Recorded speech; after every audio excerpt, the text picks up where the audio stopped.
Hello, my dear sleepy listener. Welcome to Sleepy Crown, where history's quiet tales gently carry you into dreamland. Tonight, we embark on a peaceful journey through one of British history's most fascinating mysteries, the story of Queen Charlotte of Mecklenburg-Strelitz, a woman whose hidden heritage may have changed the royal bloodline forever. We'll softly explore her extraordinary life, from her unexpected journey from a small German duchy to becoming Britain's longest-serving queen consort, to the controversial claims about her African ancestry that historians have debated for decades, and finally, to her remarkable contributions that shaped British culture, all while discovering why this gentle queen's true identity remained one of history's best-kept secrets. Before you drift away into peaceful slumber, please take a moment to like this video, leave a gentle comment about what surprised you most about Queen Charlotte's story, and subscribe to keep these soothing, historical tales coming your way. So cozy up, close your eyes, and let these gentle whispers from Georgian England lull you into restful sleep. If you're new here, welcome to the Sleepy Crown family. Charlotte, later known as Queen Charlotte of Great Britain and Ireland, was born on a quiet spring morning in the modest duchy of Mecklenburg-Strelitz in northern Germany.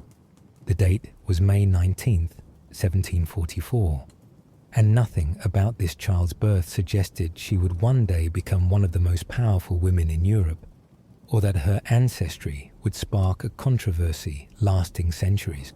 The small territory of Mecklenburg-Strelitz was unremarkable by European royal standards. It wasn't a grand empire or a wealthy kingdom.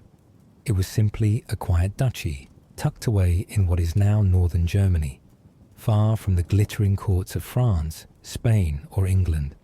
The palace where Charlotte spent her childhood, known as the Lower Castle, or Untere Schloss in Miro, was comfortable but modest, a far cry from the opulent residences she would later inhabit. Charlotte's father was Duke Charles Louis Frederick of Mecklenburg, Prince of Miro. He was a man of good standing but limited power, ruling over a small territory that most European monarchs barely noticed. Her mother, Princess Elisabeth Albertine of Saxe-Hildburghausen, came from another minor German royal house.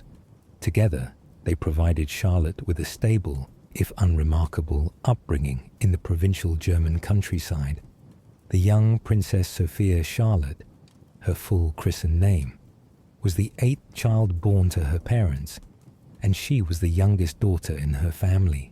She had several older siblings, and as a younger child, particularly a daughter, her prospects for a grand marriage seemed unlikely.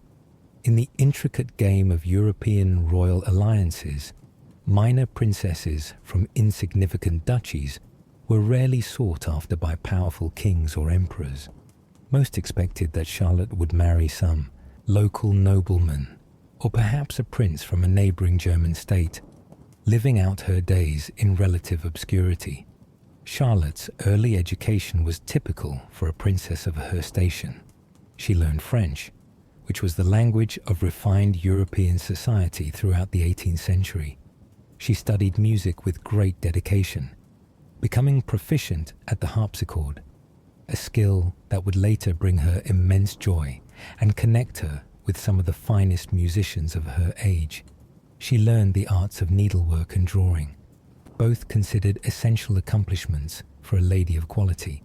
Her education also included botany and natural sciences, subjects that fascinated her throughout her life and would later become one of her greatest passions. But young Charlotte's education also included something that would later fuel centuries of speculation and debate about her heritage. She learned about her family's genealogy, as all royal children did. The complex web of European royal bloodlines stretched back through centuries, connecting noble houses across the continent through marriage, alliance, and conquest. Among these countless ancestors were Portuguese nobles from the House of Sousa, a connection that would, more than 2 centuries later, become the center of extraordinary claims about her racial heritage and spark heated debates among historians, genealogists, and the public.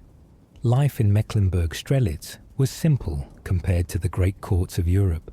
The duchy was rural, agricultural, and relatively poor. There were no grand balls every night, no constant parade of foreign dignitaries, no elaborate court ceremonies that consumed entire days. Charlotte grew up in a world that was quiet, provincial, and far removed from the political machinations that consumed the great powers of Europe. She spent her days learning her lessons, practicing music, walking in the gardens, and preparing for whatever modest future awaited a minor German princess.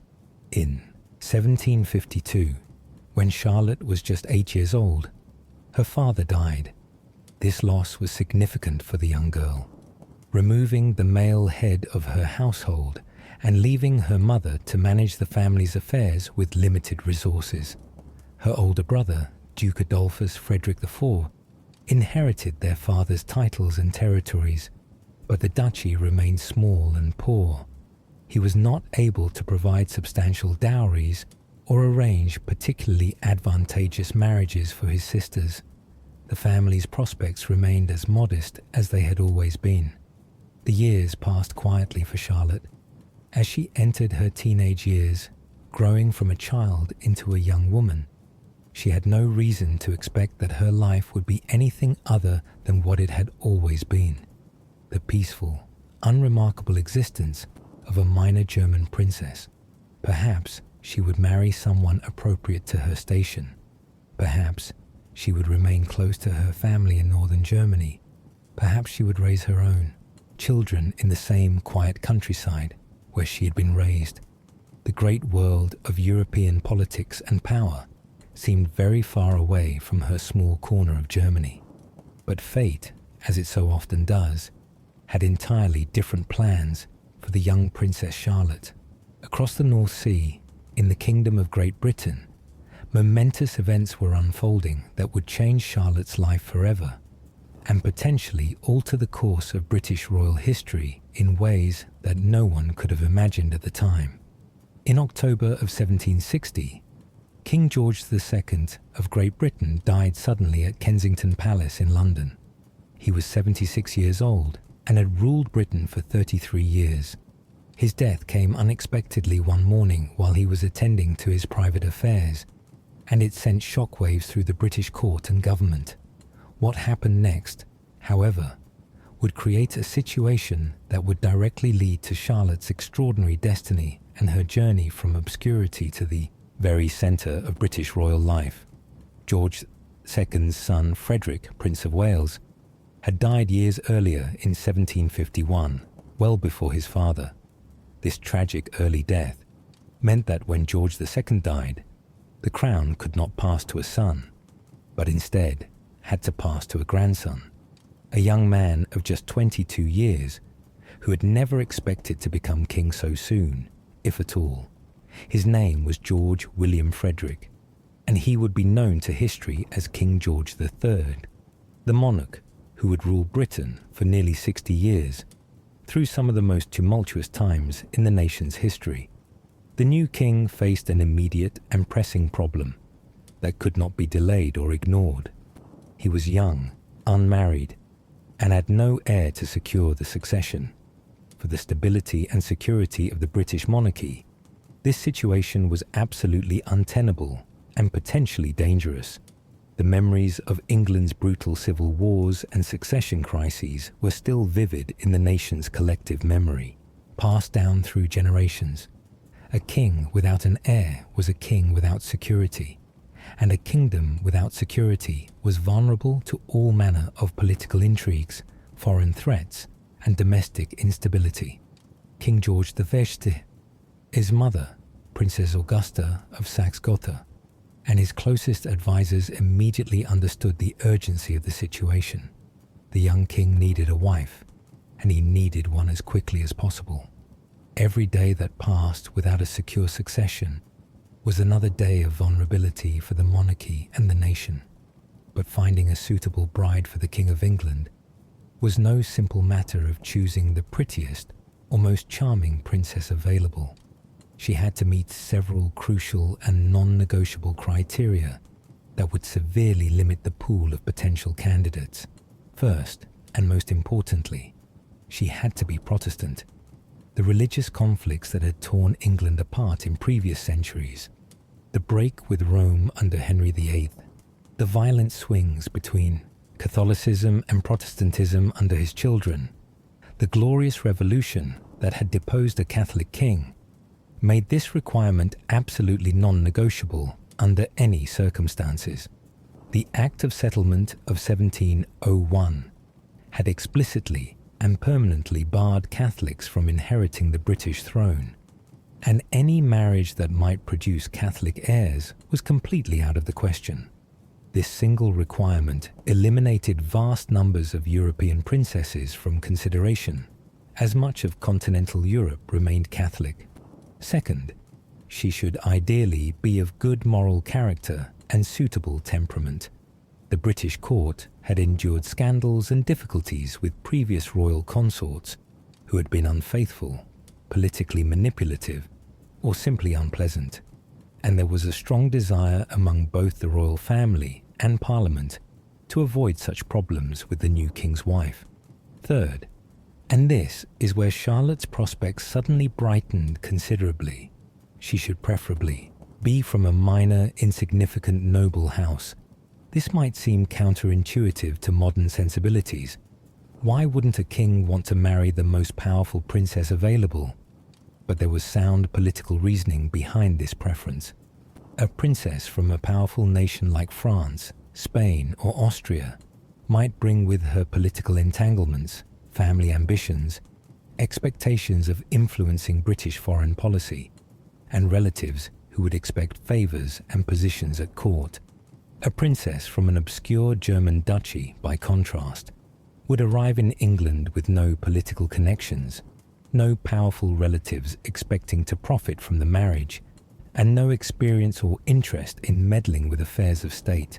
This last criterion was particularly crucial, because King George III had very definite and firm ideas about how his marriage should function. He wanted a wife who would be a companion, a mother to his children, and a dutiful consort, but emphatically not a political actor or co-ruler. He wanted domestic tranquility and family happiness, not a power-sharing arrangement or a politically ambitious partner. He had seen throughout European history how politically ambitious royal spouses could create enormous problems, divide courts into factions, and even destabilize entire kingdoms, and he was absolutely determined to avoid such difficulties in his own marriage.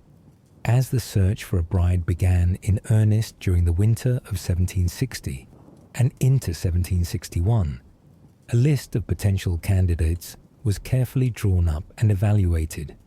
Various Protestant princesses from across Europe were considered, their backgrounds investigated, their characters assessed through correspondence and reports from British diplomatic representatives.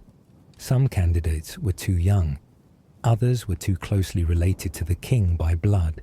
Still others came from politically problematic backgrounds that would create difficulties.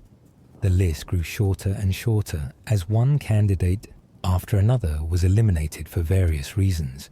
It was at this critical moment that Baron Philip Adolphus von Munchausen, the Hanoverian minister in London, suggested a candidate who seemed to check all the necessary boxes: Princess Charlotte of Mecklenburg-Strelitz. She was 17 years old, a suitable age for marriage. She was unquestionably Protestant, coming from a Lutheran German family. She came from an insignificant duchy that posed no political threats or complications. By all accounts, she was well educated, modest in temperament, and of good character. She had no experience with politics and no apparent desire for power or influence. She seemed, in short, to be exactly what King George III wanted and what Britain needed. The proposal was quickly accepted, and in the spring of 1761, Negotiations for the marriage moved forward with remarkable speed. Charlotte's brother, Duke Adolphus Frederick IV, signed the marriage contract on his sister's behalf. The young princess, living quietly in Miro, suddenly found herself betrothed to the King of England, a development that must have seemed almost unbelievable to her and her family. Charlotte's life changed almost overnight. She had to prepare to leave everything she had ever known, her family, her home, her language, her country, to travel to a foreign land where she knew no one and didn't even speak the language properly. She had to prepare to become not just a wife but a queen, with all the public duties and responsibilities that entailed. She had to do all of this at the age of just 17, when most young women today are still in school and living with their parents. The journey from Germany to England was long and difficult, particularly for someone who had never travelled far from home before. Charlotte travelled first overland through Germany, then to the coast, where she would board a ship for the crossing to England. The sea voyage was particularly challenging, as the English Channel in early September can be rough and treacherous. Charlotte, who had never been on a ship before, suffered terribly from seasickness during the crossing. She spent much of the voyage ill and frightened, clutching the rail and trying not to think about the enormous changes that awaited her on the other side. On September 8th, 1761, Charlotte's ship finally arrived on the English coast. She had been travelling for days, was exhausted from the journey, sick from the sea crossing, and understandably terrified of what lay ahead. She had never met her future husband. She knew almost nothing about England. She could barely speak English. She was about to become queen of one of the most powerful nations on earth, and she was just 17 years old. Charlotte was taken immediately to St. James's Palace in London, where King George III was waiting to meet her for the very first time. According to the accounts of those who were present, the meeting was brief and formal. Charlotte, according to tradition and protocol, threw herself at the king's feet in a gesture of submission and respect. George III raised her up, embraced her, and led her through the palace gardens. They spent a short time together, speaking as best they could given Charlotte's limited English. And then they began the final preparations for the wedding ceremony that would take place that very same evening. The haste of the wedding was extraordinary, even by the standards of the time. Charlotte had arrived in England at 3 o'clock in the afternoon. By 9 o'clock that same evening, she was married to King George III in a ceremony at the Chapel Royal in St. James's Palace. She had been in England for just 6 hours when she became Queen Charlotte of Great Britain and Ireland. She had met her husband only hours before exchanging vows with him. The whirlwind nature of these events must have been overwhelming and disorienting for the young German princess. The wedding ceremony itself was relatively small and private affair by royal standards. The Archbishop of Canterbury, Thomas Secker, performed the marriage. Present were only the immediate royal family, the party that had travelled with Charlotte from Germany, and a handful of high-ranking courtiers and government officials. There were no massive public celebrations, no elaborate pageantry that day. That would come later. For now, the priority was simply to formalize the marriage as quickly as possible. On her wedding day, Charlotte spoke very little English. She could manage only the most basic phrases and struggled to understand what was being said around her. She was in a foreign country, surrounded by strangers, married to a man she had just met, and wearing the unfamiliar weight of a crown she had never expected to bear. One can only imagine how frightened and overwhelmed she must have felt, standing in that chapel, saying vows in a language she barely understood. Her entire life transformed in the space of a single day. The formal coronation of King George III and Queen Charlotte took place 2 weeks later, on September 22nd, 1761, at Westminster Abbey. This was a much grander affair than the wedding had been. A full state ceremony with all the elaborate ritual and pageantry that the British crown could muster. The ceremony went on for so long, many hours of prayers, oaths, anointings, investitures, and processions, that members of the congregation reportedly started eating food they had brought with them, unable to wait until the ceremony ended to satisfy their hunger. Charlotte, still adjusting to her new life and still struggling with the English language, had to endure this lengthy ceremony in heavy coronation robes, wearing an unfamiliar crown, performing rituals she barely understood, while thousands of eyes watched her every move. One contemporary observer noted that she appeared timid at first, which seems like an understatement given the circumstances. The same observer added that she talks a lot when she is among people she knows, suggesting that Charlotte, despite her initial shyness, had a naturally sociable and talkative personality that emerged when she felt comfortable. After the coronation, the newly crowned king and queen spent a brief honeymoon at Richmond Lodge, one of the royal residences just outside London. This gave Charlotte a few days of relative privacy and quiet to begin adjusting to her new life, to start learning English more seriously, and to get to know her husband better away from the formality and public scrutiny of the court. Despite the arranged nature of their marriage and the hasty circumstances of their wedding, King George III and Queen Charlotte seem to have developed a genuine affection for one another relatively quickly. By all contemporary accounts, the first 25 years of their marriage were generally happy ones.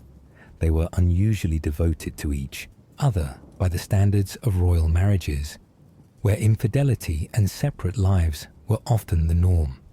George III was faithful to Charlotte throughout their marriage, a remarkable rarity among British kings, and they seem to have genuinely enjoyed each other's company.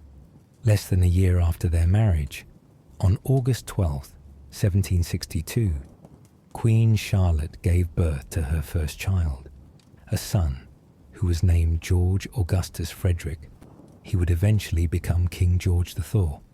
Though that day was still many decades in the future, the birth of a healthy male heir so quickly after the marriage was greeted with enormous relief and celebration throughout Britain. The succession was secure.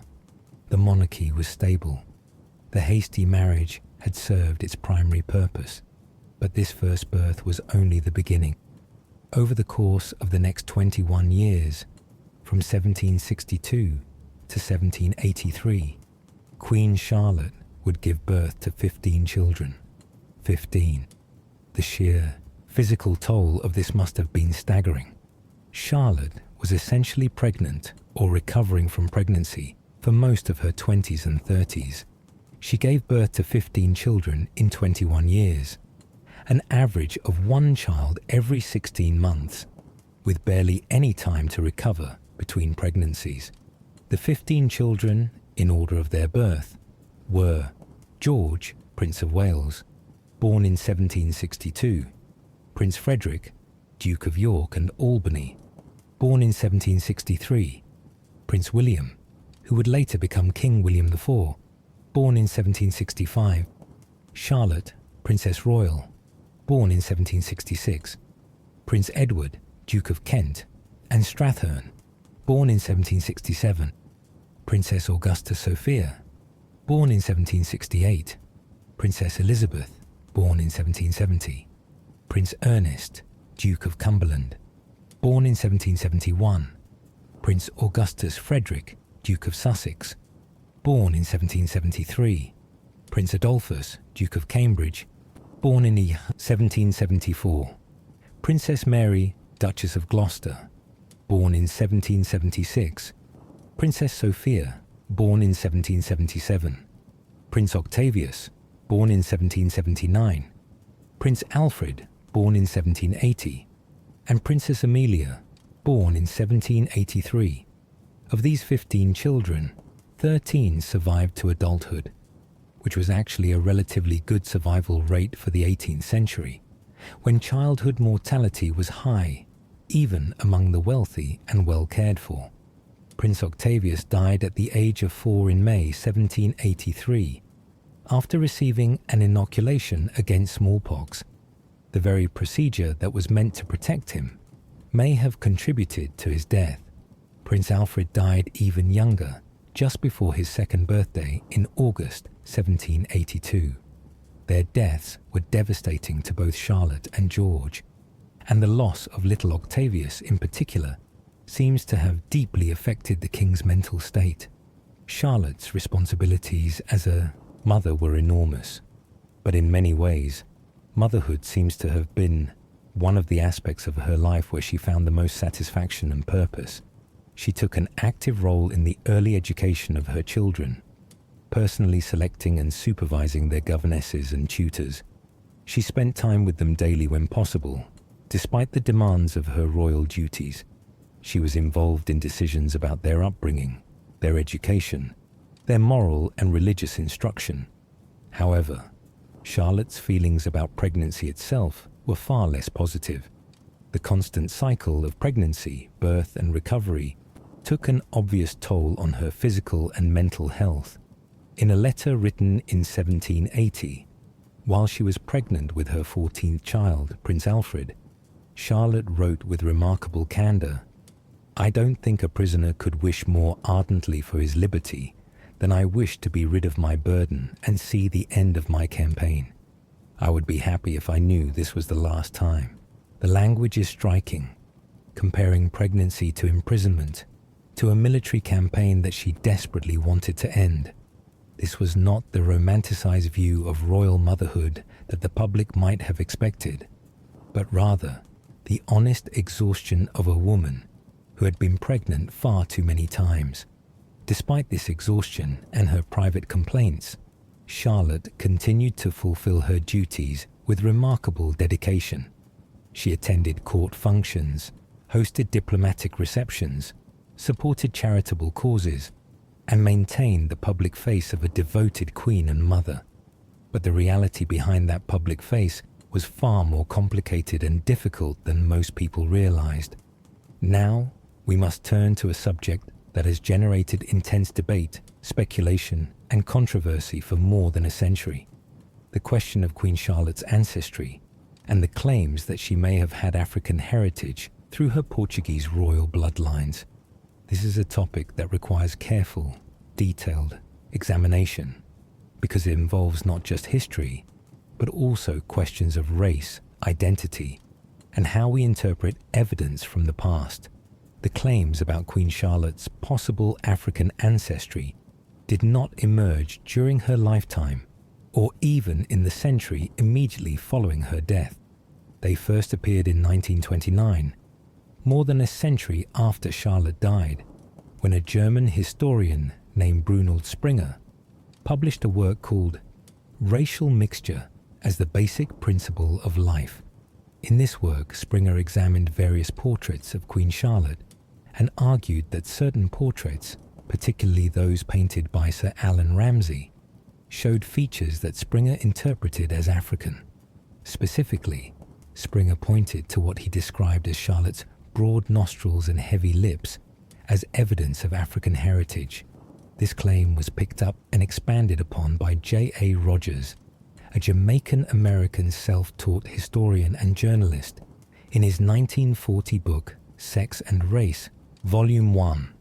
Rogers, who dedicated his life to documenting the achievements and presence of African-descended people throughout history, examined the same evidence and concluded that Queen Charlotte must be biracial or black.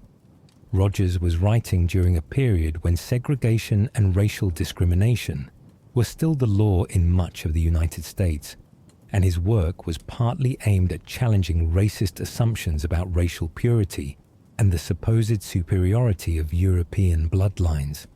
However, it was not until the 1990s that these claims gained widespread attention and sparked serious public debate.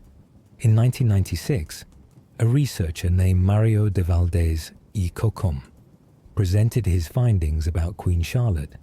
In a PBS Frontline documentary called Secret Daughter, Valdes, who describes himself as a historian of the African diaspora and who began researching Charlotte's ancestry in 1967, after moving to Boston from his native Belize, made several specific claims that would be repeated and debated for decades to come. Valdes argued that Queen Charlotte was directly descended from Margarita de Castro e Sousa, a 15th century Portuguese noblewoman. Margarita de Castro e Sousa herself, according to Valdes, descended from King Alfonso III of Portugal, who ruled in the 13th century. Alfonso III had a mistress whose name was recorded as Madragana, also sometimes called Moor Afonso. Valdes claimed that Madragana was a Moor, a term that in medieval Europe referred to Muslims from North Africa and the Iberian Peninsula, and that therefore she was African, specifically of black African descent. According to Valdes's genealogical research, Queen Charlotte could trace her ancestry back to Margarita de Castro e Sousa through 6 different genealogical lines. This was possible because of the extensive intermarriage among European noble families, which meant that the same ancestor might appear multiple times in a person's family tree, through different branches. The fact that Margarita appeared in Charlotte's family tree 6 times, Valdes argued, increased the likelihood that any genetic inheritance from Madragana would still be visible in Charlotte's appearance. However, we must pause here and acknowledge that this claim has been heavily disputed by many professional historians and genealogists, and we must examine the challenges and problems with this theory carefully and honestly. First, there is the question of Madragana herself. Very little is actually known about her with certainty. She lived in the 13th century, more than 500 years before Charlotte was born, and historical records from that period are often incomplete, contradictory, or non-existent. What we know is that she was the mistress of King Alfonso III of Portugal after he conquered the town of Faro in southern Portugal from Muslim rulers in 1249. She bore him at least 2 children, Martin Afonso and Uraca Afonso, before Alfonso married her off to another man named Fernão Rey. The critical question is, what was Madragana's ethnic background? This is where the evidence becomes extremely murky and contested. Some medieval chroniclers, particularly Duarte Nunes de León, writing in the 16th century, described her as a Moor. However, the term Moor in medieval Europe was complex and didn't necessarily mean what modern audiences might assume. It could refer to Muslims of Arab descent, to Berbers from North Africa, to mixed Arab-Berber populations, or even to Iberians who had converted to Islam. It did not automatically or necessarily mean sub-Saharan African, which is what most modern people think of when they hear the term black. Furthermore, another chronicler, Antonio Caetano de Sousa, writing in the 18th century, disputed the claim that Madragana was a Moor at all. He suggested she might have been Mozarab, a term for Iberian Christians who lived under Muslim rule in Al-Andalus and adopted some aspects of Arabic culture while remaining Christian. If Madragana was Mozarab, she would have been ethnically Iberian, not African in any sense. Some scholars have also suggested that Madragana might have been Jewish, as there was a significant Jewish population in medieval Portugal. The truth is that we simply don't know with any certainty what Madragana's ethnic or religious background was.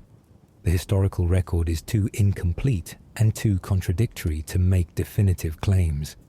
Even if we accept, for the sake of argument, that Madragana was indeed a Moor of North African descent, we then encounter the second major problem with this theory, the issue of generational distance. Madragana lived in the 13th century. Queen Charlotte was born in the 18th century. Between them lay 15 generations of ancestors. 15 generations is an enormous genetic distance. Each generation dilutes the genetic contribution of any single ancestor by roughly half. By the time you go back 15 generations, a single ancestor contributes on average only about 0.003% of your DNA, an almost infinitesimally small amount. This is why many historians and geneticists have called the claim that Charlotte looked visibly African ridiculous. Kate Williams, a well-respected historian, pointed out that if we accept that Charlotte had African ancestry because of Madragana, then we would also have to accept that virtually every European royal family has African ancestry, because Madragana's descendants married into royal houses across Europe. Through those marriages, her genes, whatever they were, would have spread throughout European nobility. Does that mean all of them were black? Most historians would say that after 15 generations, such classifications become meaningless.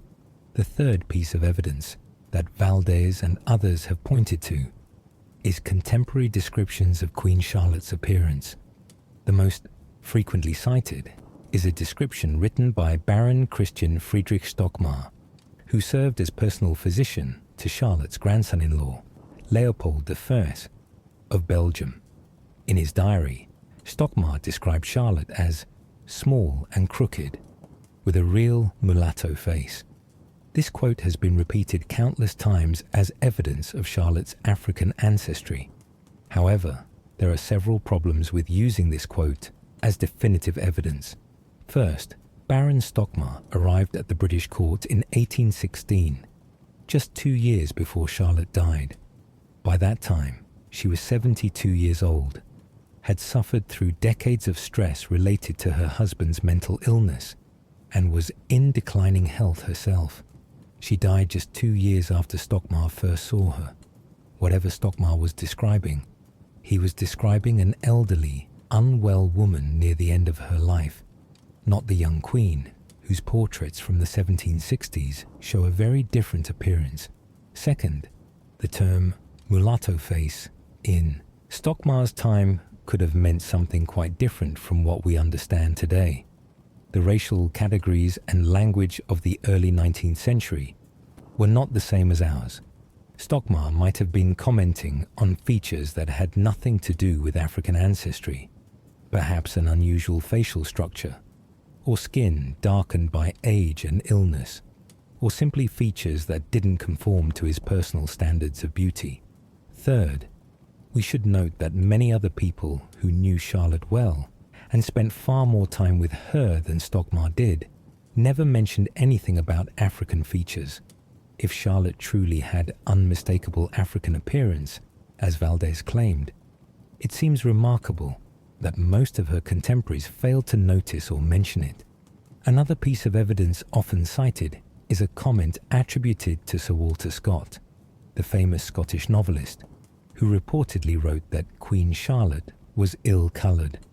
This phrase has been interpreted as meaning she had darker skin, suggestive of African ancestry. However, ill-coloured in 18th and 19th century English could mean many things. It might mean pale and unhealthy looking, or it might mean having an uneven or splotchy complexion. It wasn't necessarily a reference to racial characteristics at all. Without more context, it's impossible to know what Scott meant. Similarly, an unnamed prime minister supposedly once wrote that Queen Charlotte's nose is too wide and her lips too thick. This has been presented as evidence of African features. However, we should note that many Europeans have wide noses and full lips, without any recent African ancestry whatsoever. Moreover, comments about Charlotte's appearance not meeting contemporary beauty standards might simply reflect the harsh, often cruel standards to which royal women were held, rather than evidence of racial characteristics. The fourth piece of evidence relates to Charlotte's portraits, particularly those painted by Sir Allan Ramsay. Valdes and others have argued that Ramsay's portraits of Charlotte show distinctly African features, broader nose, fuller lips, darker complexion, that other portrait artists softened or eliminated. They further argue that this was deliberate on Ramsay's part, because Ramsay was a known abolitionist with personal connections to the anti-slavery movement. Ramsay was married to the niece of Lord Mansfield, the judge who issued the famous Somerset ruling in 1772 that effectively began the process of ending slavery in England. Ramsay's family also included Dido Elizabeth Bell, a mixed-race woman who was raised as part of Lord Mansfield's household.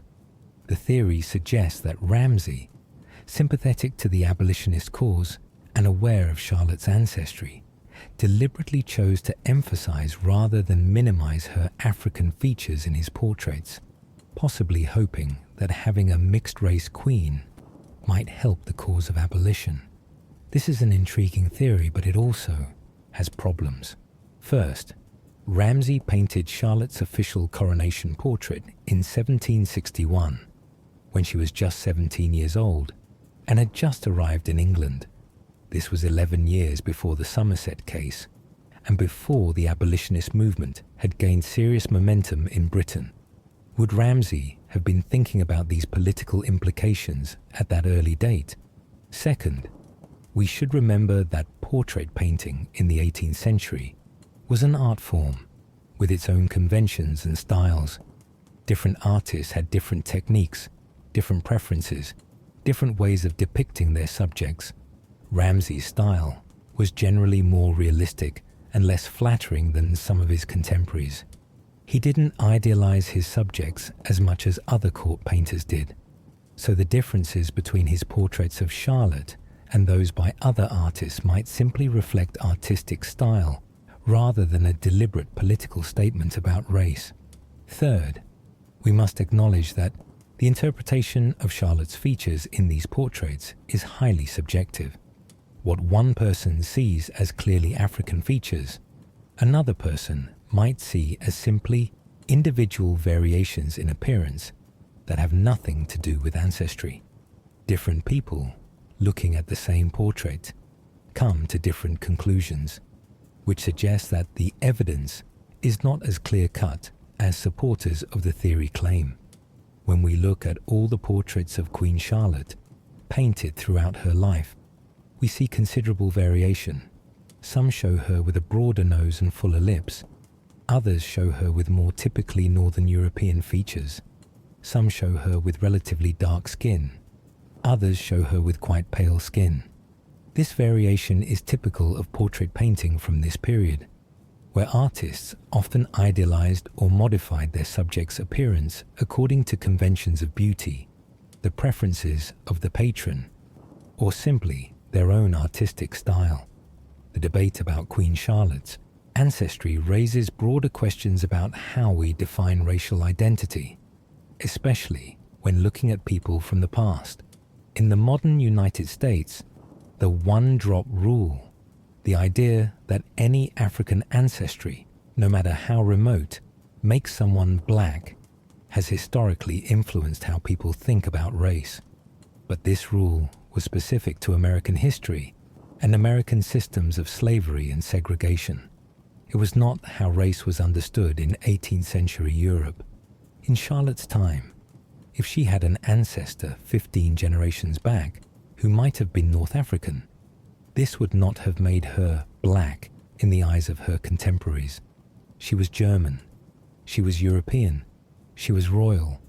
Her identity was defined by her social class, her religion, her nationality, not by a genetic connection to someone who lived 500 years earlier. Moreover, we must consider the political and cultural reasons why this debate has become so heated in recent decades. For some people, the idea that Queen Charlotte had African ancestry is empowering. It suggests that even the most white of institutions, the British monarchy, has been influenced by African heritage. It complicates simple racial categories. It challenges narratives of racial purity. For these reasons, many people want to believe it's true. For others, particularly some scholars and historians, the claims about Charlotte's ancestry are frustrating because they see them as based on insufficient evidence, motivated by modern political concerns rather than historical accuracy, and potentially trivializing the very real history of African people in Britain by focusing on a remote, questionable, and probably invisible genetic connection, rather than on people who were clearly and unquestionably of African descent. The truth, as is so often the case with historical questions, probably lies somewhere in the middle. It seems likely, based on the genealogical evidence, that Queen Charlotte did have Margarita de Castro y Sousa as an ancestor through multiple lines. It also seems quite possible that Madragana, who lived in the 13th century, had some degree of North African or Moorish ancestry, but whether this distant connection had any visible effect on Charlotte's appearance 500 years later, or whether it would have been recognized or considered significant by her contemporaries, is far more doubtful. What we can say with certainty is this: Queen Charlotte was a German princess who became Queen of Great Britain. She may have had a very distant ancestor with North African or possibly sub-Saharan African heritage, but this connection was so remote, 15 generations removed, that its genetic and physical effects would have been negligible at best. Her contemporaries recognized her as German and European, not as mixed race or African. The debate about her ancestry says more about modern concerns with race and identity than it does about how Charlotte herself, or the people of her time, understood who she was. Regardless of questions about her ancestry, what is undeniable is that Queen Charlotte made significant contributions to British culture and society during her long reign. Let us turn now to examining these achievements and the life she built in her adopted country. One of Queen Charlotte's most important and lasting contributions was her role in expanding and developing the Royal Botanic Gardens at Kew in southwest London. Charlotte was a genuine enthusiast for botany, the study of plants, and this was not merely a fashionable hobby for her, but a serious lifelong interest. In an age when European explorers and scientists were discovering and cataloguing plant species from around the world, Charlotte ensured that Kew Gardens became a central repository for this botanical knowledge. The origins of Kew Gardens actually predate Charlotte's arrival in England. They were founded in 1759 by Princess Augusta of Saxe-Gotha, who was King George III's mother and Charlotte's mother-in-law. But it was under Charlotte's patronage and influence that the gardens truly flourished and expanded into one of the world's great botanical research institutions. Charlotte worked closely with Sir Joseph Banks, the renowned botanist who had sailed with Captain James Cook on his first voyage to the Pacific.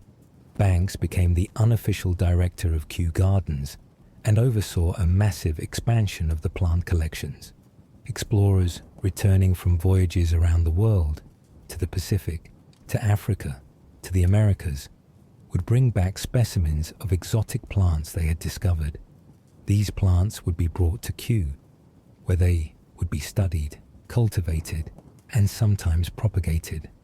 One particular plant has become permanently associated with Queen Charlotte's memory.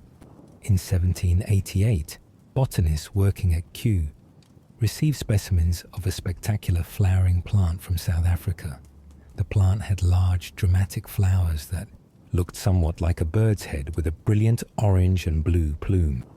When it came time to give this new discovery a scientific name, it was named Strelitzia reginae, the royal bird of paradise, in honor of Charlotte's birthplace of Mecklenburg-Strelitz.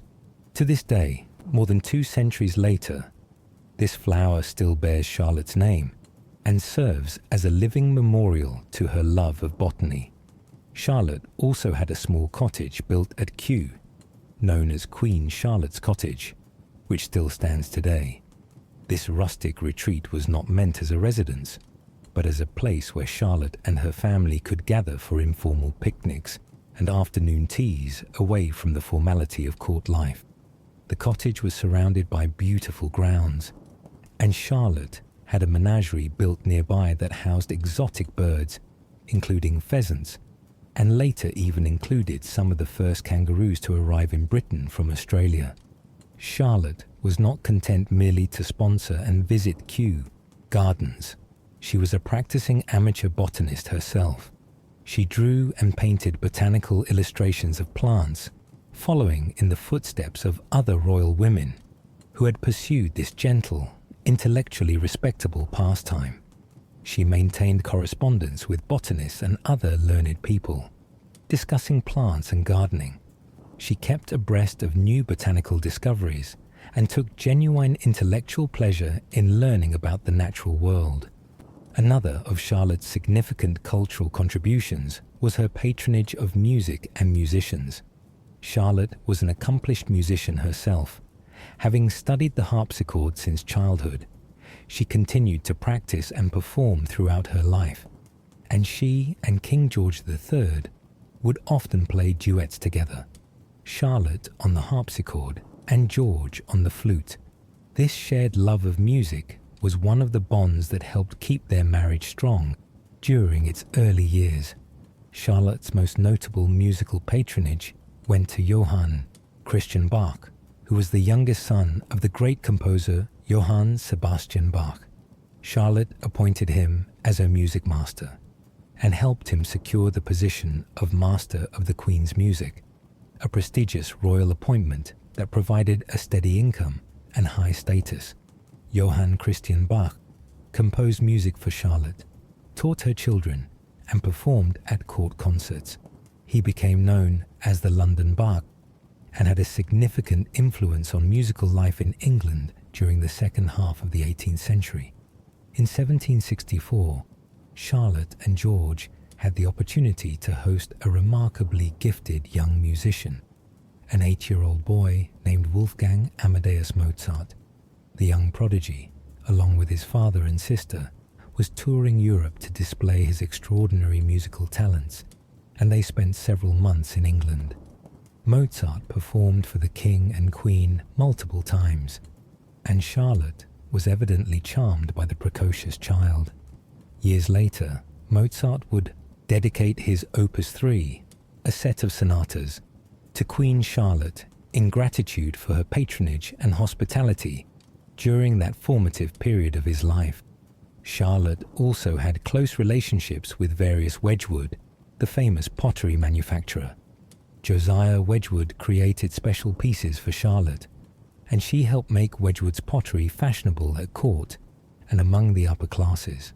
Charlotte's support helped establish Wedgwood as one of England's most prestigious manufacturers, and the company later named a line of pottery Queensware in her honour. But perhaps Charlotte's most famous and enduring contribution to British culture was her role in introducing the Christmas tree tradition to England. Today, Christmas trees are such an integral part of British and American Christmas celebrations that it's hard to imagine the holiday without them.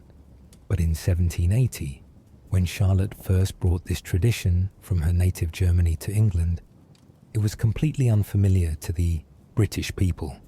In December of 1800, Charlotte decided to celebrate Christmas in the German fashion at Windsor Castle.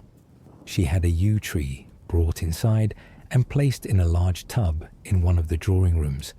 The tree was then decorated with bunches of sweetmeats, almonds and raisins wrapped in coloured paper, fresh fruits, toys, and most dramatically, small wax candles that were carefully lit to illuminate the tree. This was a tradition she remembered from her childhood in Mecklenburg-Strelitz, where evergreen trees or branches were decorated during the Christmas season. Charlotte hosted a Christmas party for children from notable families in Windsor, as well as for 60 poor families from the local area. The children were amazed by the decorated, illuminated tree. They had never seen anything like it before.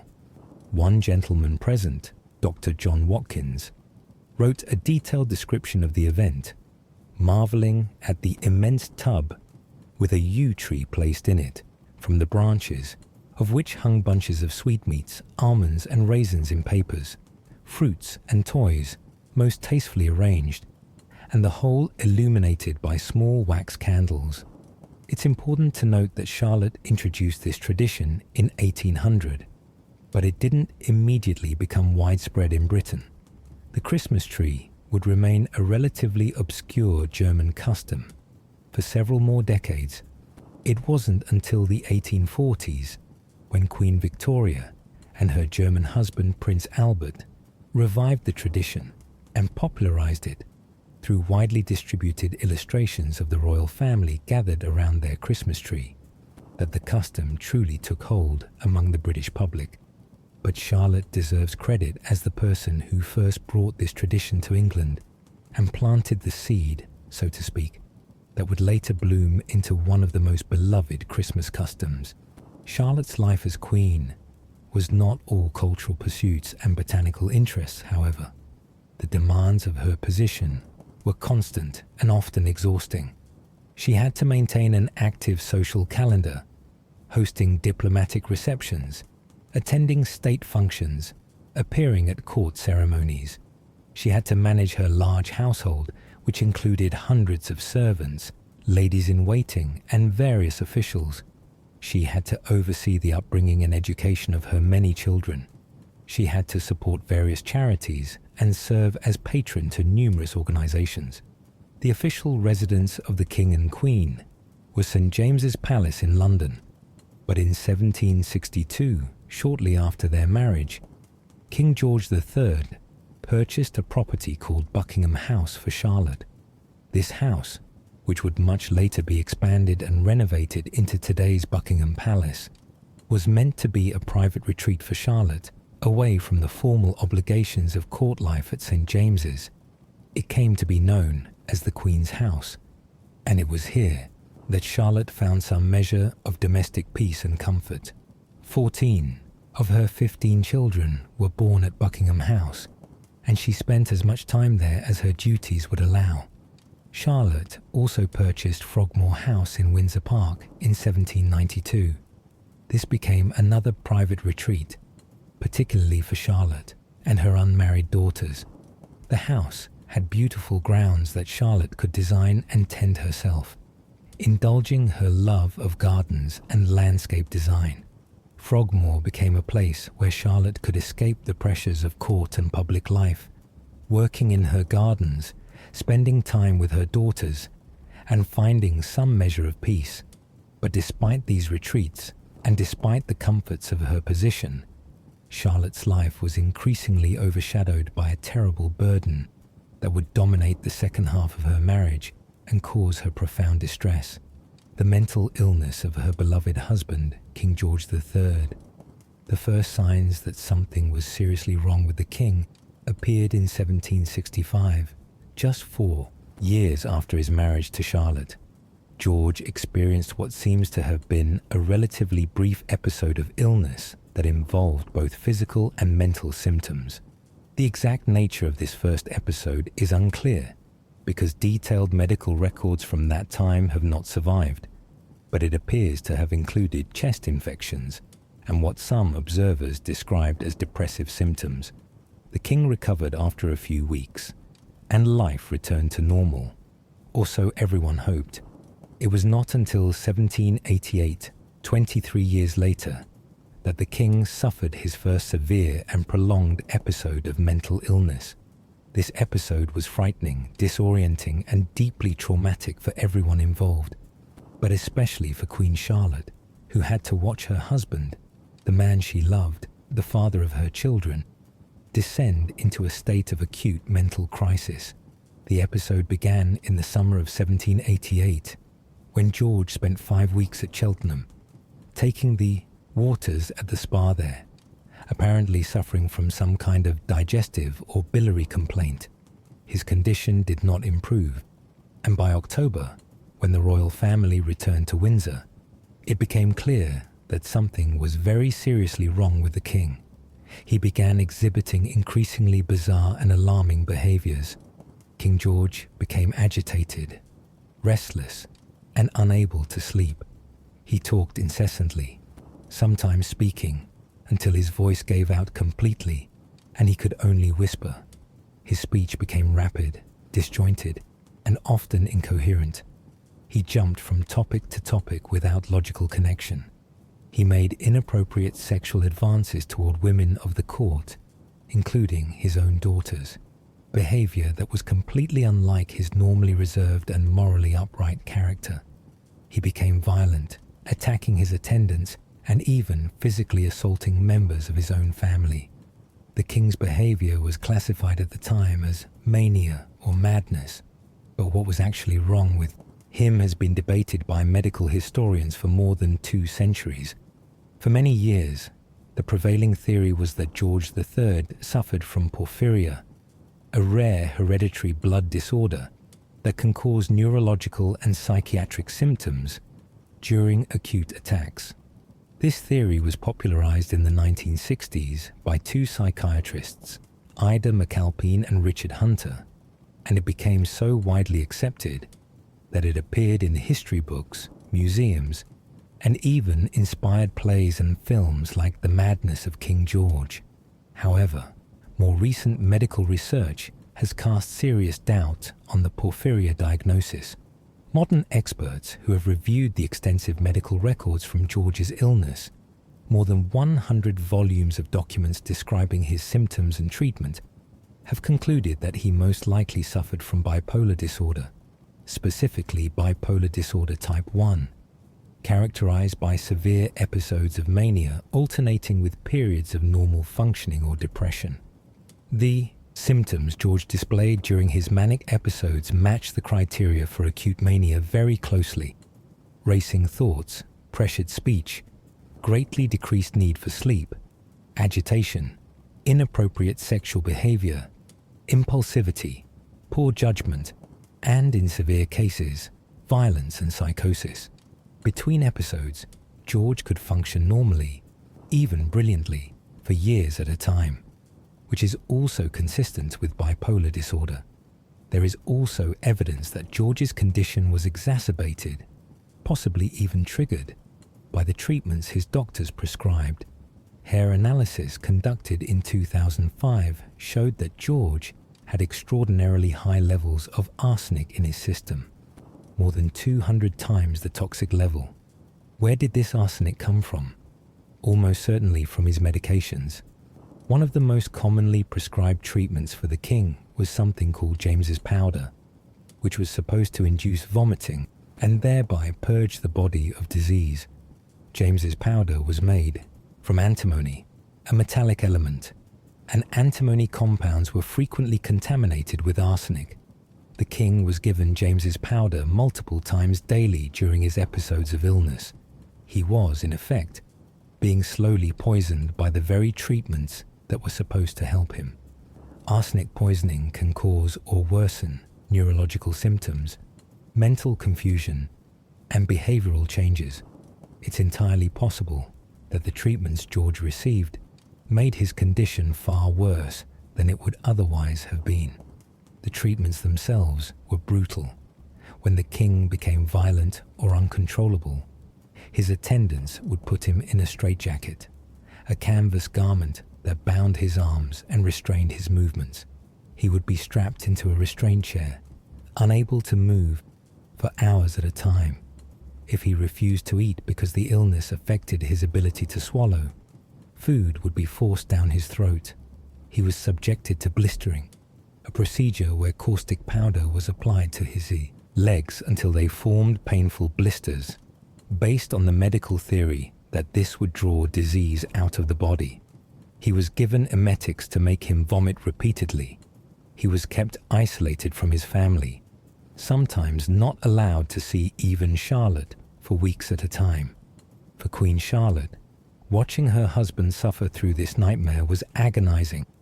The writer Fanny Burney, who served as one of Charlotte's attendants during this period, left vivid accounts of the Queen's distress.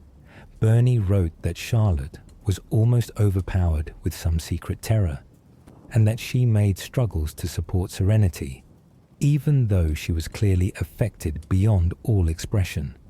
The normally composed and dutiful Queen was seen moaning to herself, saying, "What will become of me? What will become of me?" One particularly disturbing incident occurred when the king collapsed one night in Charlotte's presence. Charlotte absolutely refused to be left alone with him, successfully insisting that she be given her own separate bedroom from that point forward. This decision speaks volumes about how frightened Charlotte must have been, and perhaps how violent or threatening the king's behavior had become. The king was moved to a building near Kew Palace for treatment in 1788, and Charlotte and their daughters were also taken to Kew, but they were kept secluded from the king during his illness. They were allowed only limited information about his condition, and they spent agonizing hours waiting in their rooms, listening to the sounds of the king's tormented ravings and the doctor's brutal treatments being carried out in other parts of the building. The treatment of King George III was managed by a group of physicians, but the most influential were the Willis brothers, Reverend Francis Willis, and his sons John and Robert Willis. Francis Willis was actually a clergyman who ran a private asylum and claimed to have special expertise in treating mental illness.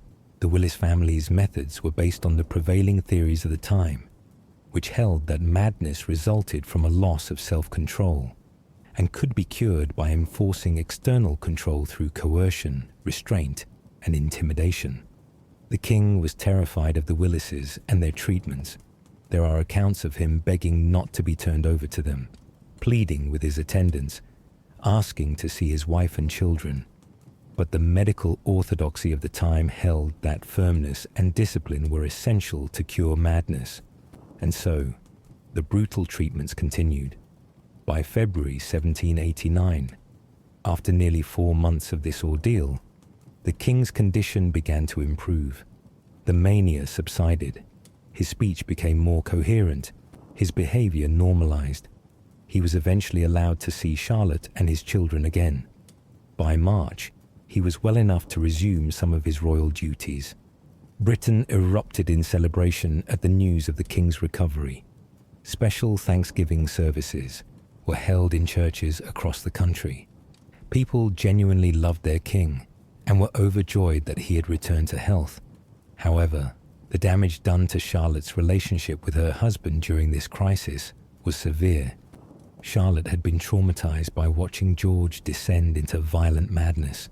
She had been frightened of him and had seen him at his absolute worst. Their relationship, which had been affectionate and close for the first 25 years of their marriage, never fully recovered. Charlotte became more distant, more guarded. She no longer felt completely safe with her husband, even when he was well. The king remained in good health, mentally and physically, for the next 12 years, from 1789 to 1801. During this period, Charlotte and George were able to return to something resembling normal life. But everyone who had lived through the crisis of 1788 to 89 now carried the knowledge that it could happen again. And that knowledge turned out to be entirely justified.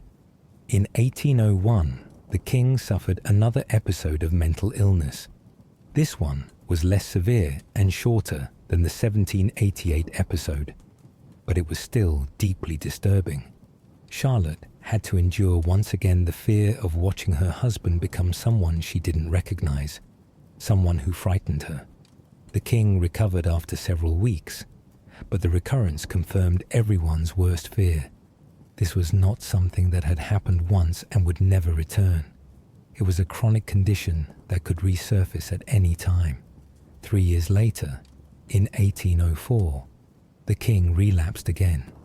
This episode followed the pattern of the previous ones: mania, incoherent speech, inappropriate behavior, violence, followed eventually by recovery. But with each episode, the emotional toll on Charlotte grew heavier. She withdrew further from her husband, even when he was well. According to historical accounts, by this point, Charlotte was sleeping in a separate bedroom, taking her meals separately from the king, and avoiding spending time alone with him whenever possible. Charlotte's daughters pleaded with her to show more warmth toward their father, and the king's physicians advised her that her presence and support were important for his recovery. But Charlotte seemed unable to overcome her fear and distress. The trauma of watching the man she loved transform into someone violent and unrecognizable had fundamentally changed how she related to him. Then came 1810, and with it the tragedy that would trigger King George XIII's final permanent descent into mental illness. Princess Amelia, the youngest of Charlotte and George's 15 children, fell gravely ill. She had suffered from poor health throughout her life.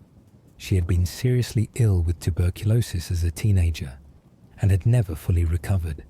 In 1810, at the age of 27, she became critically ill with what was probably erysipelas, a severe bacterial skin infection, complicated by her underlying tuberculosis. King George III adored Princess Amelia. Despite having 15 children, he seems to have had a particularly close relationship with his youngest daughter. He visited her constantly during her illness, sitting by her bedside, holding her hand, desperately hoping she would recover. But Amelia's condition steadily worsened. On November 2nd, 1810, she died with her father at her bedside. The king was devastated. The loss of his beloved youngest daughter was more than his fragile mental state could bear. Within weeks of Amelia's death, George descended into another episode of mania. But this time, he would never recover. This final episode, which began in late 1810, would last for the remaining 10 years of his life. The king's condition during these final years was heartbreaking. He was moved to Windsor Castle and kept in seclusion, cut off from his family, from public life, from everything he had known. He would have long conversations with people who weren't there, including his dead children. He would weep uncontrollably for hours. As the years passed, he also developed dementia, probably the result of the neurotoxic effects of his repeated manic episodes, possibly worsened by the continuing effects of arsenic poisoning from his medications. He gradually lost his sight, becoming blind. He lost much of his hearing, becoming nearly deaf. He was an isolated, suffering figure, locked away in Windsor Castle, barely aware of the world around him. In February 1811, after it became clear that the king would not recover, Parliament passed the Regency Act. This legislation appointed George's eldest son, the Prince of Wales, as Prince Regent, giving him the authority to rule in his father's name. The Regency period had begun, the period that would give its name to an entire era of British history, architecture, and culture. Queen Charlotte remained as her husband's official guardian even during the Regency, but she had little practical involvement in his care. The Willis brothers continued to manage the king's treatment, such as it was. Charlotte visited her husband occasionally during those years, but the visits must have been agonizing. The vibrant, intelligent man she had married half a century earlier was gone, replaced by a blind, deaf, confused old man who often didn't recognize her.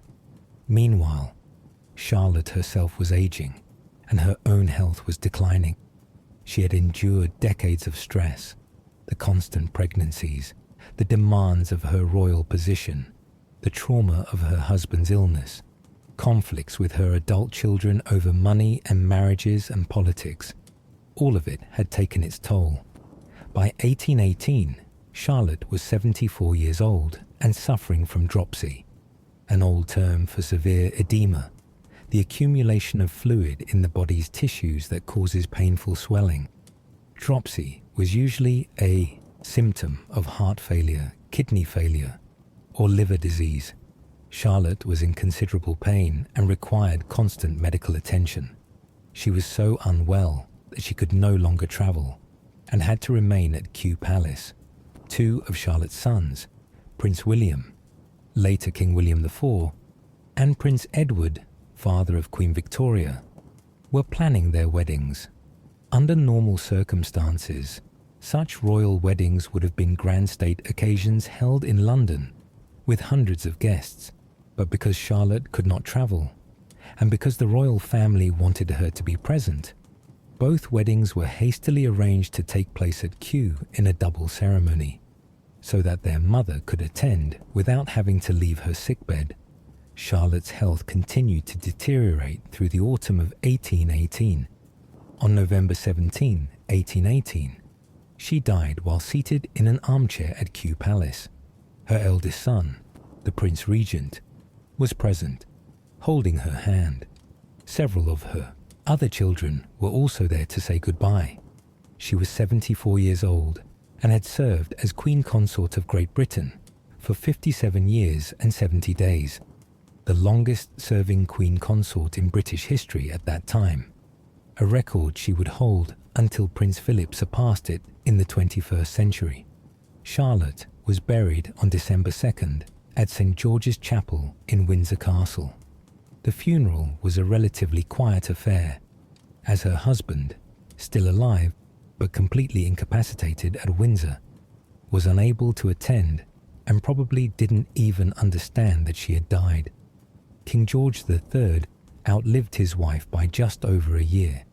He died on January 29, 1820, at Windsor Castle.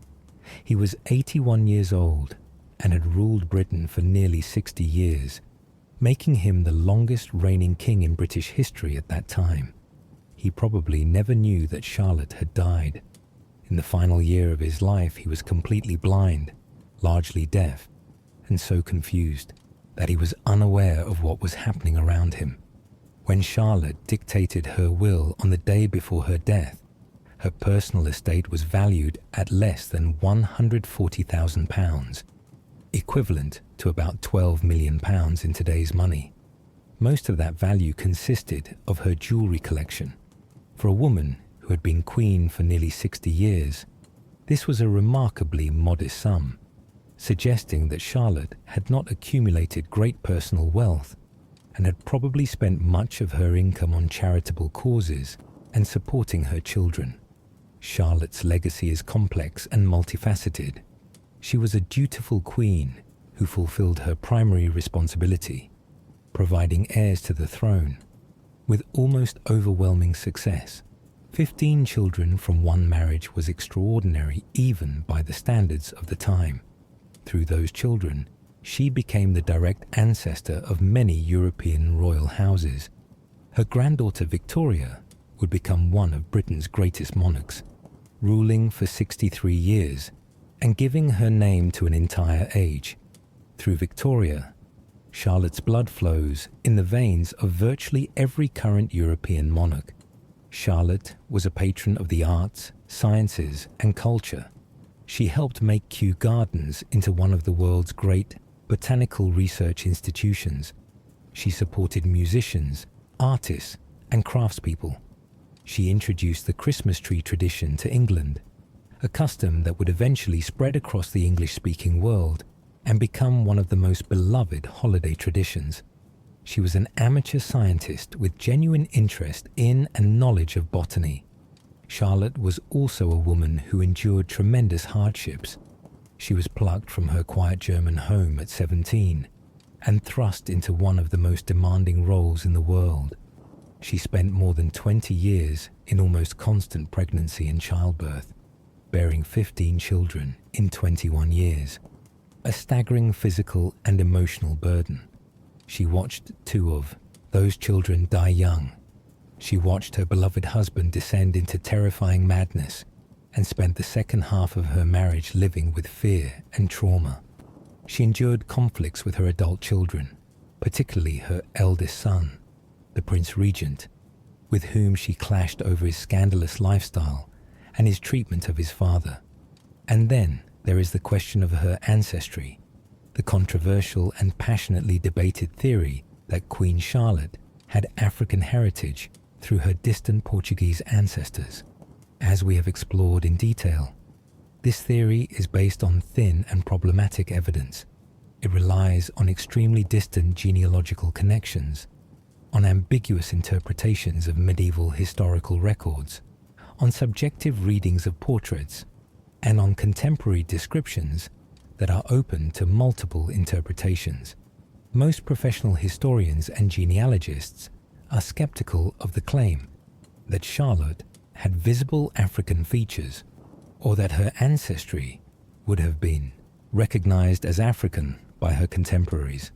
The generational distance, 15 generations from Madragana to Charlotte, is so great that even if Madragana was of African descent, which is itself uncertain, the genetic contribution would be infinitesimally small. However, the controversy itself is significant and interesting, not because it definitively answers questions about Charlotte's ancestry, but because it reveals how we think about race, identity, and history in the modern world. The passionate debates about Charlotte's appearance and ancestry reflect contemporary concerns about racial classification, about challenging narratives of racial purity in European royal families, and about finding historical figures of colour in places where they have traditionally been erased or ignored.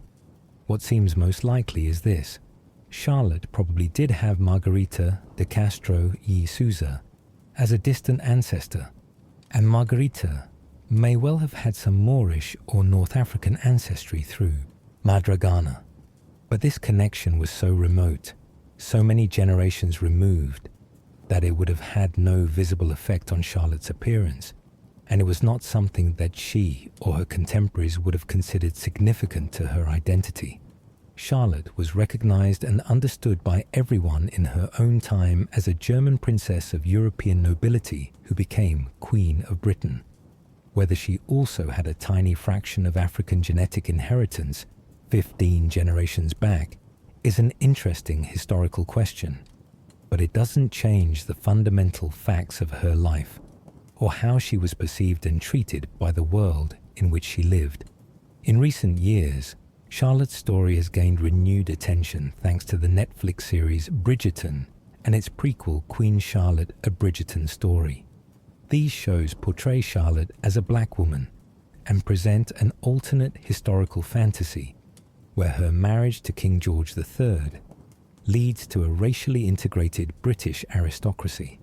While these shows are explicitly fictional and take enormous liberties with history, they have introduced millions of viewers to Queen Charlotte's story and sparked new interest in her life and legacy. The real Charlotte's story, even without the speculative elements about her ancestry, is fascinating enough on its own. She was a minor German princess who became one of the most powerful women in the world. She was a devoted wife who endured her husband's terrifying mental illness with as much grace as she could muster. She was a mother of 15 children, who managed to see 13 of them survive to adulthood in an age of high infant mortality. She was a patron of the arts and sciences, who left lasting contributions to British culture.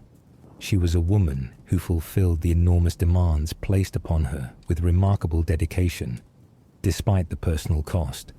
Queen Charlotte died more than 200 years ago, but her influence continues to be felt today. When you see a Christmas tree in December, you are participating in a tradition that Charlotte helped introduce to Britain. When you visit Kew Gardens, you are walking through grounds that she helped develop and expand. When you look at a bird of paradise flower, Strelitzia reginae, you are seeing a plant named in her honor. Her descendants sit on thrones across Europe. Her story continues to fascinate historians, genealogists, and the general public. The debate about her ancestry will probably never be fully resolved to everyone's satisfaction. The evidence is too fragmentary, too distant, and too open to interpretation. People will continue to argue about whether Madragana was African, whether that ancestry would have been visible 15 generations later, whether the portraits show African features or simply individual variations in appearance. These debates reflect our ongoing struggles to understand how race works, how we classify people, and how we interpret the past through modern lenses. But perhaps the most important thing is simply to remember Charlotte as a real, complex, three-dimensional human being who lived through extraordinary times and did extraordinary things. She was not just a symbol or a historical curiosity. or a puzzle to be solved. She was a person, born Sophia Charlotte of Mecklenburg-Strelitz, married at 17 to a man she had never met, crowned Queen of Great Britain that same day, mother to 15 children, witness to her husband's tragic illness, patron of arts and sciences, and ultimately the longest-serving Queen consort in British history at the time of her death. Her life spanned 74 years, from 1744 to 1818, a period that saw enormous changes in Britain and the world. She witnessed the loss of the American colonies, the French Revolution, the Napoleonic Wars, and the beginning of the Industrial Revolution that would transform Britain into the world's greatest power. Through all of these earth-shaking events, she maintained her dignity, fulfilled her duties, supported her husband, raised her children, and left her mark on British culture and history. Whether or not Queen Charlotte had a distant African ancestor may be an interesting question for genealogists and historians to debate, but it is not the most interesting or important thing about her. The most important thing is the life she actually lived, the choices she made, the difficulties she overcame, the contributions she made, the legacy she left behind. So as you drift off to sleep tonight, remember Charlotte, not as a symbol or a controversy or a mystery to be solved, but as a woman who lived, who loved, who suffered, who persevered, and who left her mark on history in ways both great and small. Remember the young German princess who traveled across the sea to marry a stranger and become a queen. Remember the mother who bore 15 children and mourned the 2 who died. Remember the devoted wife who stood by her husband even when his illness made him almost unrecognizable. Remember the patron who helped expand Kew Gardens and support great musicians. Remember the woman who brought Christmas trees to England and gave her name to a beautiful flower.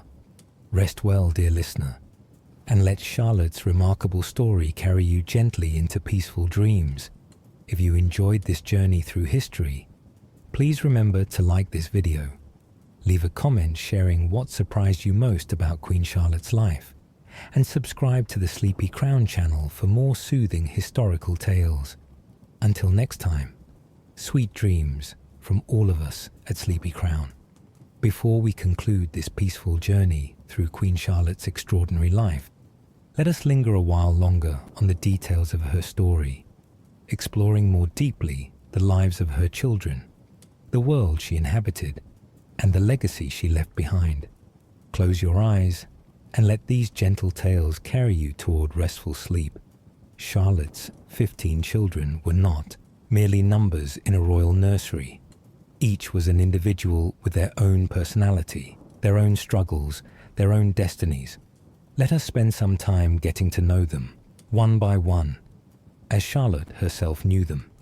George Augustus Frederick, born on August 12, 1762, was Charlotte's firstborn and the future King George IV. As the eldest son and heir to the throne, George's birth brought enormous relief and celebration to Britain. Charlotte was not yet 19 years old when she gave birth to him at St. James's Palace. The baby was large and healthy, and guns were fired in salute across London to announce the birth of a prince. George grew into a handsome, charismatic boy who was his mother's pride in his early years. He was intelligent and learned his lessons well. He had a natural charm that made people warm to him immediately. But as George grew older, his relationship with his parents, particularly his father, became increasingly strained. He developed expensive tastes, ran up enormous debts, dressed extravagantly, and lived a life of pleasure and excess that shocked his morally strict parents. He had secret, illegal marriages and numerous affairs. His relationship with Charlotte became complicated and sometimes hostile, especially as he sided against his father during the king's episodes of illness, hoping to be appointed regent and gain power. When he finally did become regent in 1811, and later king in 1820, His reign was marked by scandal and extravagance, yet George IV also had genuine artistic taste and was a significant patron of architecture and the arts. He commissioned the building of the Royal Pavilion in Brighton, that fantastical Indo-Islamic palace that still stands today. Charlotte loved her firstborn son, but was frequently disappointed and frustrated by his behavior throughout his adult life. Prince Frederick, Duke of York and Albany, was born just 13 months after his older brother on August 16, 1763. Frederick was in many ways the opposite of his flamboyant older brother. He pursued a military career and became Commander-in-Chief of the British Army, where he actually did valuable work reforming military education and training. Frederick was brave on the battlefield and genuinely cared about the welfare of soldiers. However, he too had his scandals.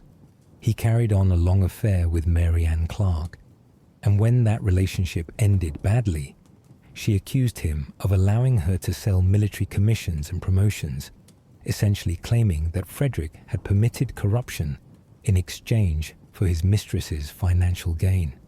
The scandal forced Frederick to resign his command temporarily, though he was later reinstated.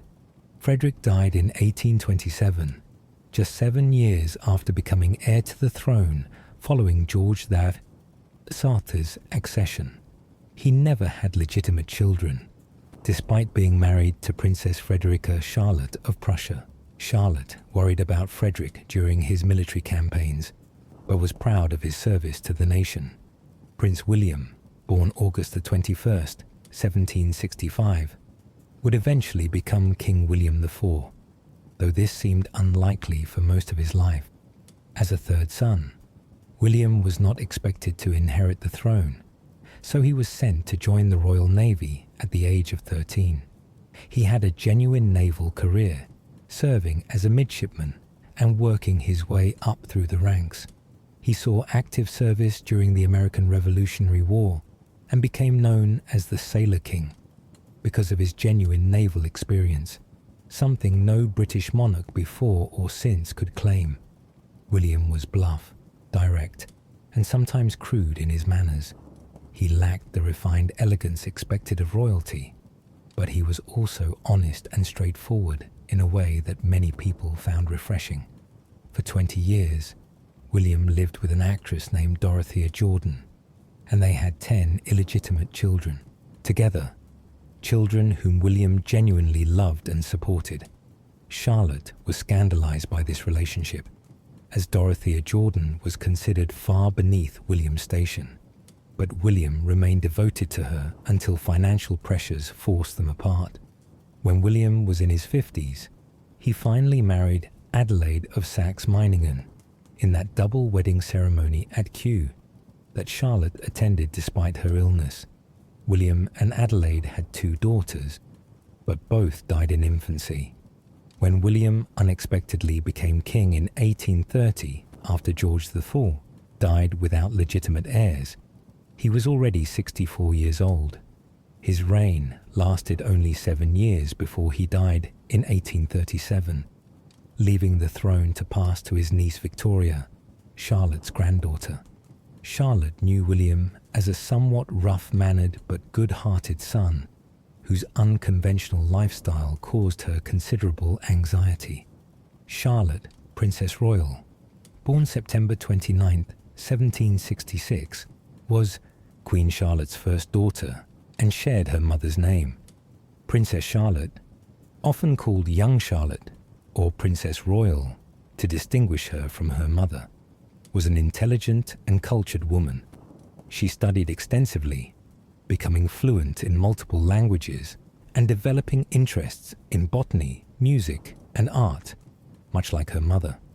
In 1797, at the age of 30, Princess Charlotte married Frederick the Fair of Württemberg and moved to Germany, becoming Queen of Württemberg when her husband was elevated to king in 1806. This marriage took Princess Charlotte far from her family, and the separation was difficult for both Charlotte and her daughter. Princess Charlotte maintained an extensive correspondence with her mother over the years, and these letters provide valuable insights into both women's lives and thoughts. Princess Charlotte died in 1828, 10 years after her mother, having served as Queen of Württemberg and borne 2 children. Queen Charlotte was deeply affected by her eldest daughter's marriage and departure, as it was the first time one of her children left the family home permanently. The wedding was bittersweet. Joy at seeing her daughter well married mixed with sorrow at the impending separation. Prince Edward, Duke of Kent and Strathearn, born November 2nd, 1767, had perhaps the most historically significant impact of any of Charlotte's children. Though not through anything he himself accomplished, Edward pursued a military career like his brother Frederick, but his military service was marked by controversy. He served in Gibraltar and Canada, where his strict discipline and harsh punishments made him unpopular with his troops. There were even mutinies against his command. Edward's personal life was also unconventional.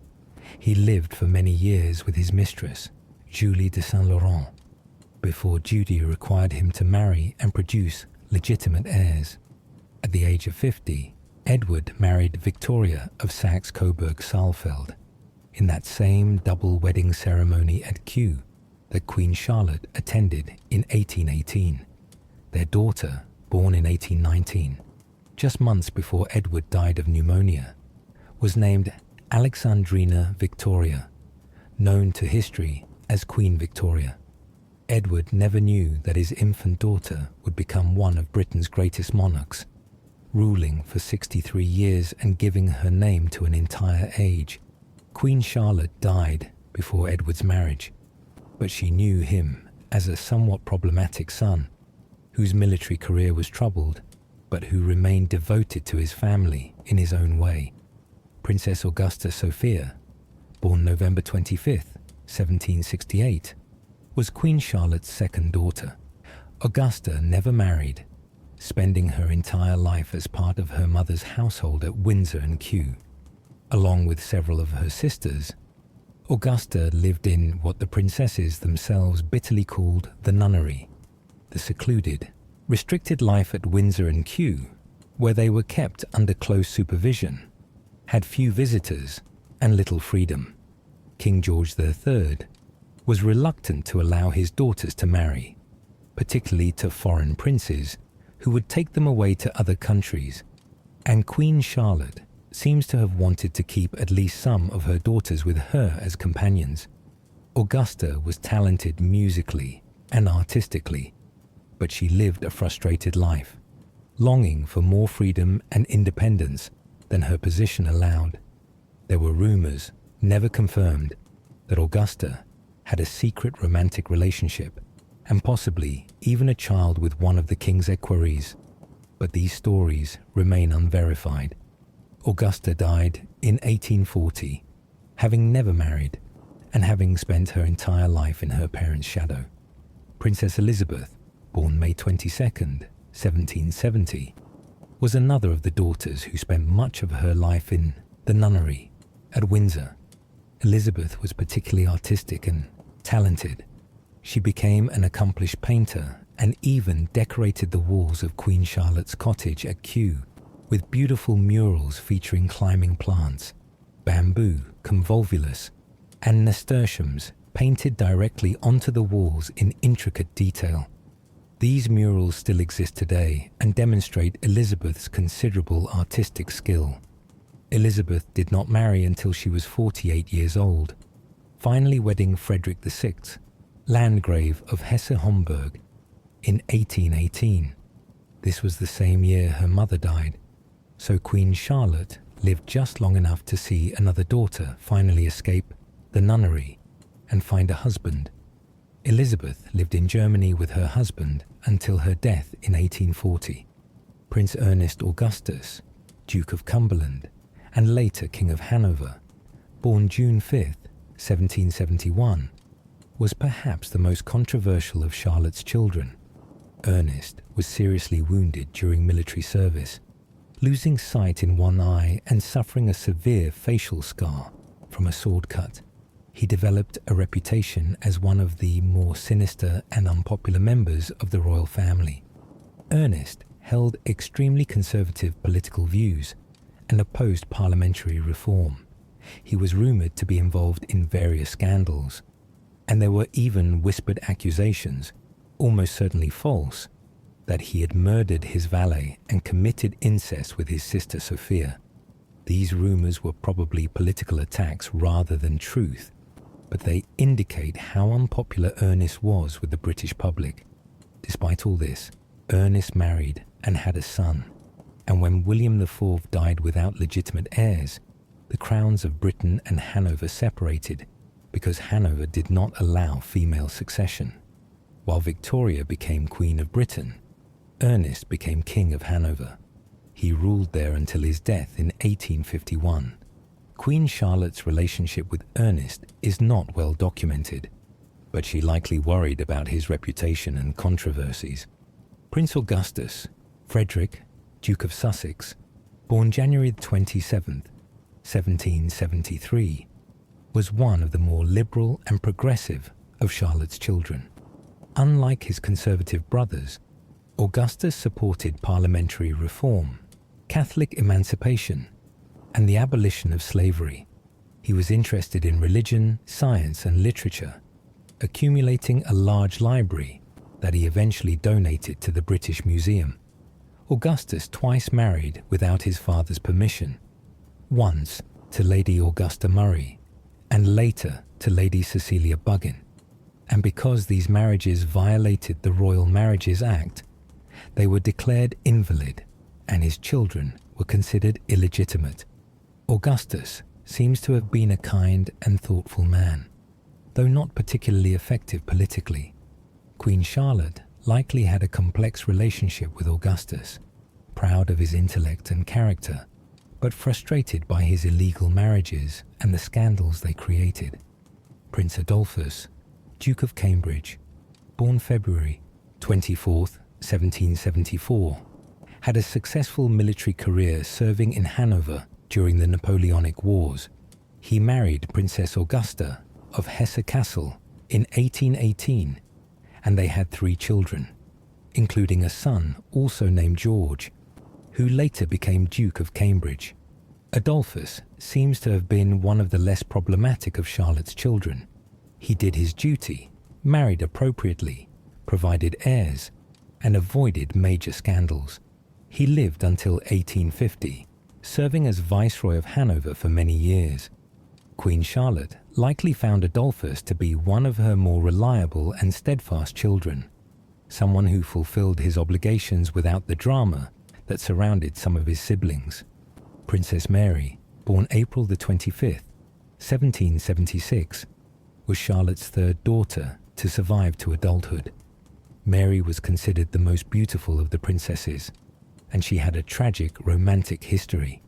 In 1792, she made her debut at court, and soon after she fell deeply in love with Prince Frederick of Orange.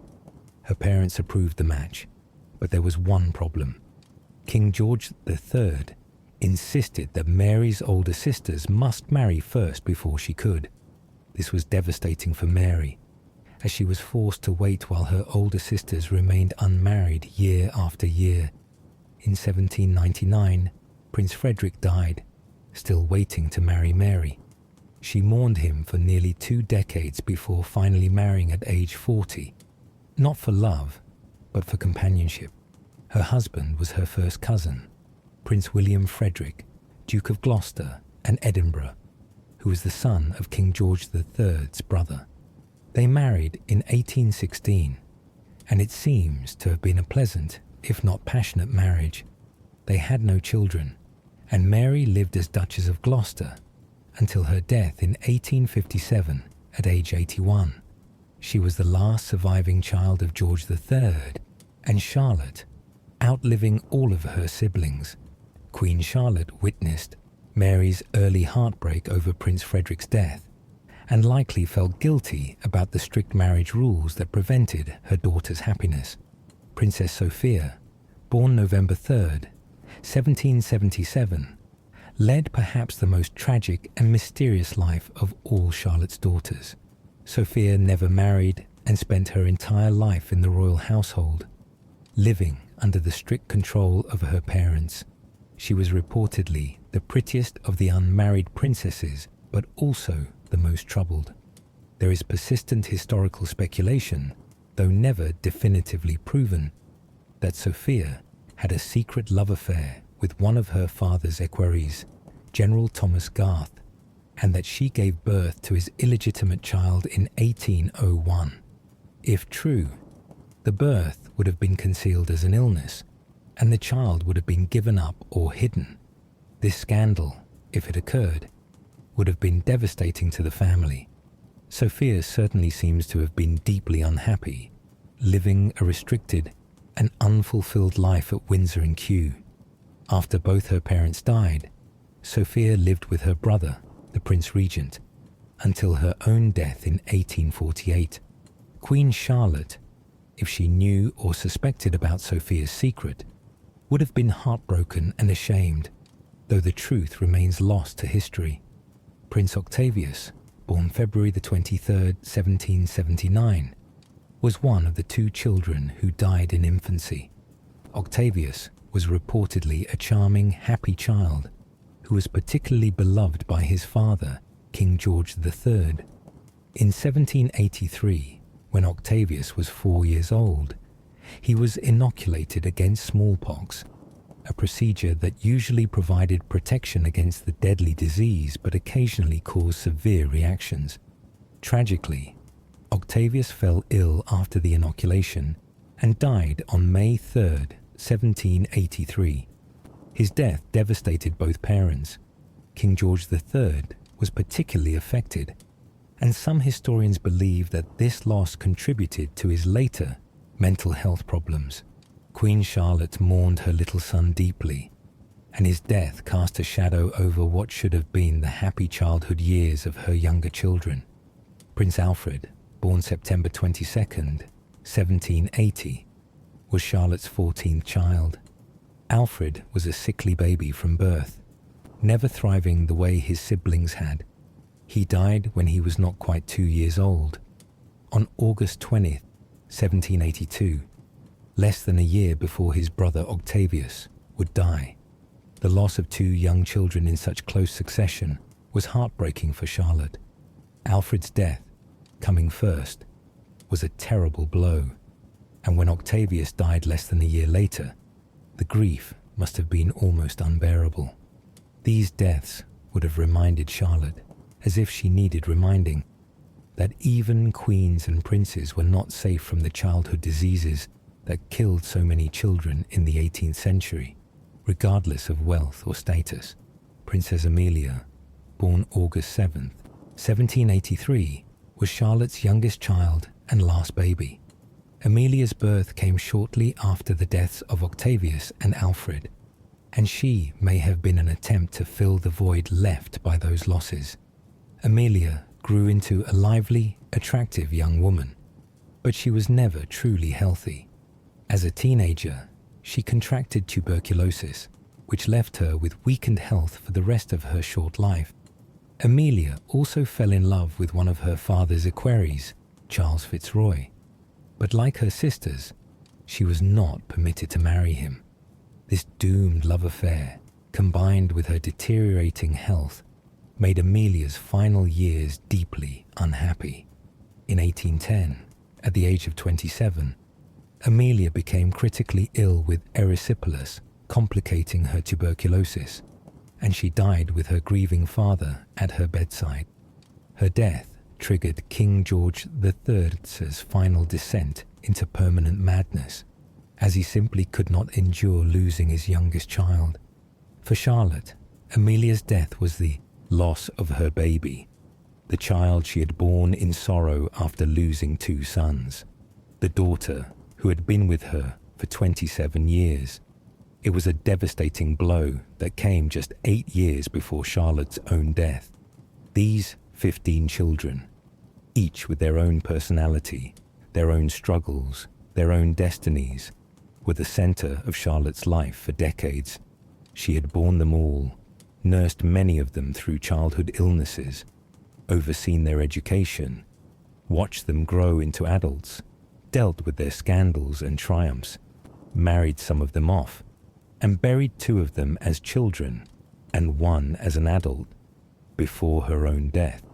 Being mother to 15 royal children was perhaps the most demanding aspect of Charlotte's entire life, more challenging even than her role as queen. The daily life that Charlotte lived as queen was filled with routines, protocols, and expectations that governed almost every moment of her day. Let us take some time to understand what a typical day might have looked like for Queen Charlotte during the height of her active years as queen, before her husband's permanent illness changed everything. Charlotte would typically rise early in the morning, around 7 or 8 o'clock. She would be attended by her ladies-in-waiting and maids, who would help her dress in the elaborate clothing required of an 18th century queen. The process of dressing alone could take an hour or more, involving multiple layers of undergarments, petticoats, the gown itself, jewelry, and hair arranged and powdered in the elaborate styles of the period. Charlotte's clothing had to reflect her status. The fabrics were the finest available, often silk or velvet, embroidered with gold or silver thread, decorated with lace and ribbons. The clothes were heavy, restrictive, and often uncomfortable, especially in warm weather. Once dressed, Charlotte would typically have a light breakfast, perhaps tea or chocolate, bread, butter, and preserves. The Georgian breakfast was much lighter than what we consider breakfast today. The main meal of the day would come later, usually in mid-afternoon. The morning hours were when Charlotte handled much of her correspondence and administrative duties. She maintained extensive correspondence with family members across Europe, with her brother in Mecklenburg-Strelitz, with her married daughters who had moved to other countries, with other European royals. She also had to manage her household, which included hundreds of servants, ladies-in-waiting, pages, footmen, and various officials. Decisions about household management, about who would be appointed to various positions, about expenditures and budgets, all of these required Charlotte's attention and approval. Charlotte would also spend time in the morning with her younger children when they were small. She personally supervised their early education and would often spend time reviewing their lessons, hearing them recite their studies, or simply playing with them. As the children grew older and their education became more formal, tutors and governesses took over much of the day-to-day instruction, but Charlotte remained involved in overseeing their progress and their moral education. The mid-morning hours might also include meetings with her personal physician to discuss her health or the health of family members, meetings with her treasurer to review financial matters, or meetings with officials who needed her approval or signature on various documents related to her household or her charitable patronages. Around midday, Charlotte would typically receive visitors. This might include family members, ladies of the court, or important visitors to London who had requested an audience with the Queen. These visits followed strict protocols. Visitors would be announced, would bow or curtsy appropriately based on their rank, would engage in polite conversation about appropriate topics, and would withdraw when dismissed. The conversations were often formal and constrained by etiquette, rarely allowing for genuine intimacy or honest discussion. The main meal of the day, called dinner, was typically served in the mid to late afternoon, around 3 or 4 o'clock. For the royal family, dinner was a formal affair. Even when it was just family members present, there would be multiple courses: soups, fish, roasted meats, vegetables, pastries, fruits, and sweet dishes. The meal might last 2 hours or more, with conversation expected to be refined and appropriate. King George III and Queen Charlotte often dined together when he was well, sometimes with their children present, sometimes alone. when there were important guests or state occasions. Dinners could be elaborate affairs with dozens or even hundreds of guests, with entertainment provided by musicians. After dinner, there might be a period of leisure. This was when Charlotte could pursue her personal interests. She might spend time in the gardens if the weather was pleasant, examining the plants, and perhaps even doing some gardening herself at her cottage at Kew. She might practice her music, playing the harpsichord alone, or with King George accompanying her on flute. She might work on her needlework or her botanical drawings. She might read. Charlotte was reasonably well read and enjoyed books on various subjects. She might simply spend time with her children, especially when they were young. If there were no evening social obligations, the royal family might gather together for the evening. This was often a time for music, family concerts where different members would perform, or where invited musicians would play for the family. Charlotte genuinely loved music, and these evening musical gatherings seem to have been some of the happiest times in the royal household. However, there were many evenings when Charlotte had social and ceremonial obligations.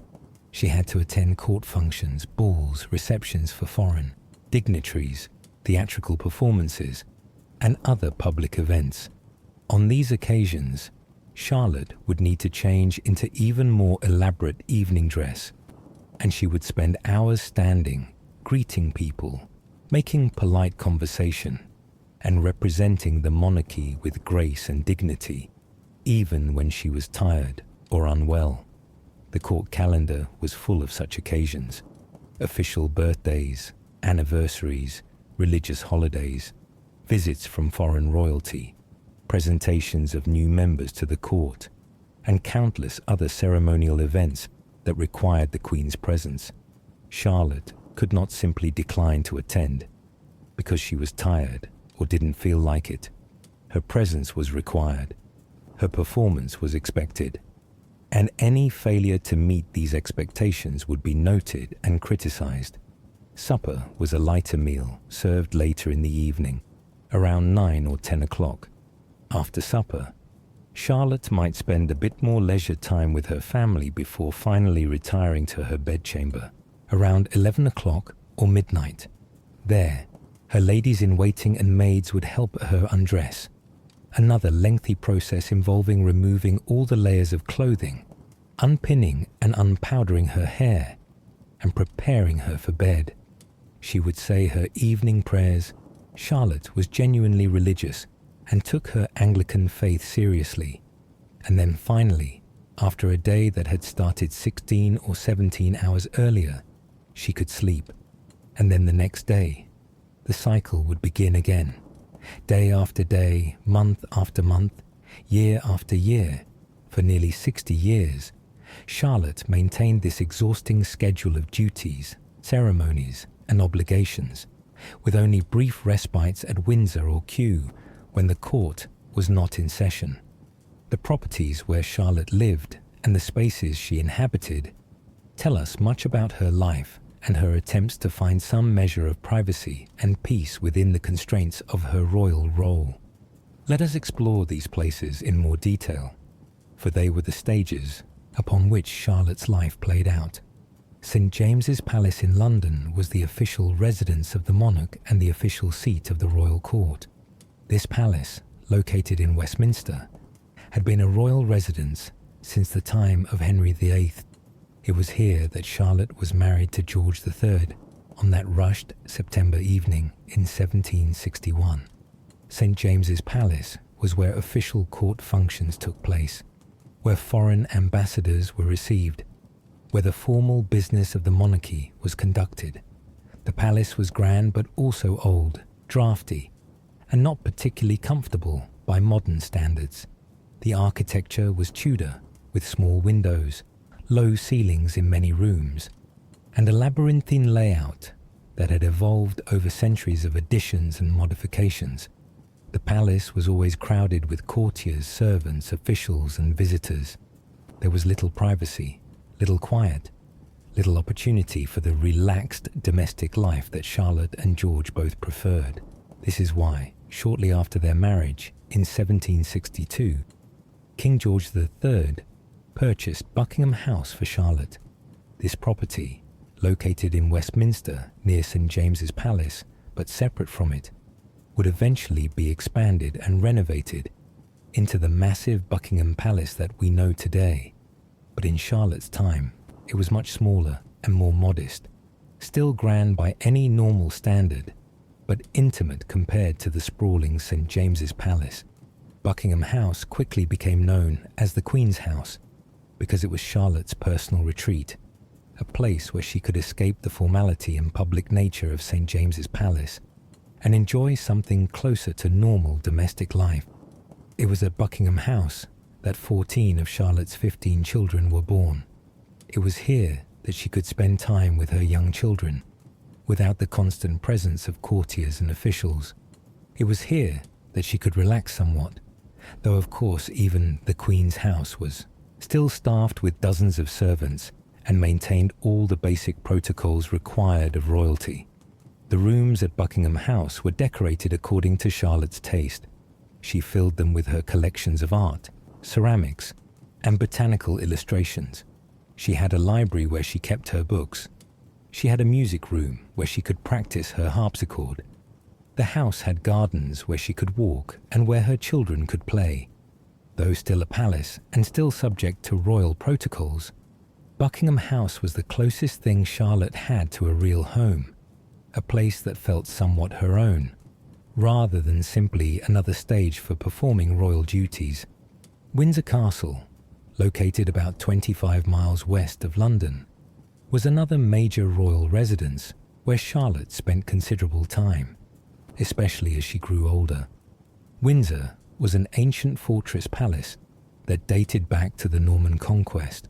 It was massive, with hundreds of rooms, multiple courtyards, extensive grounds, and a commanding position overlooking the Thames Valley.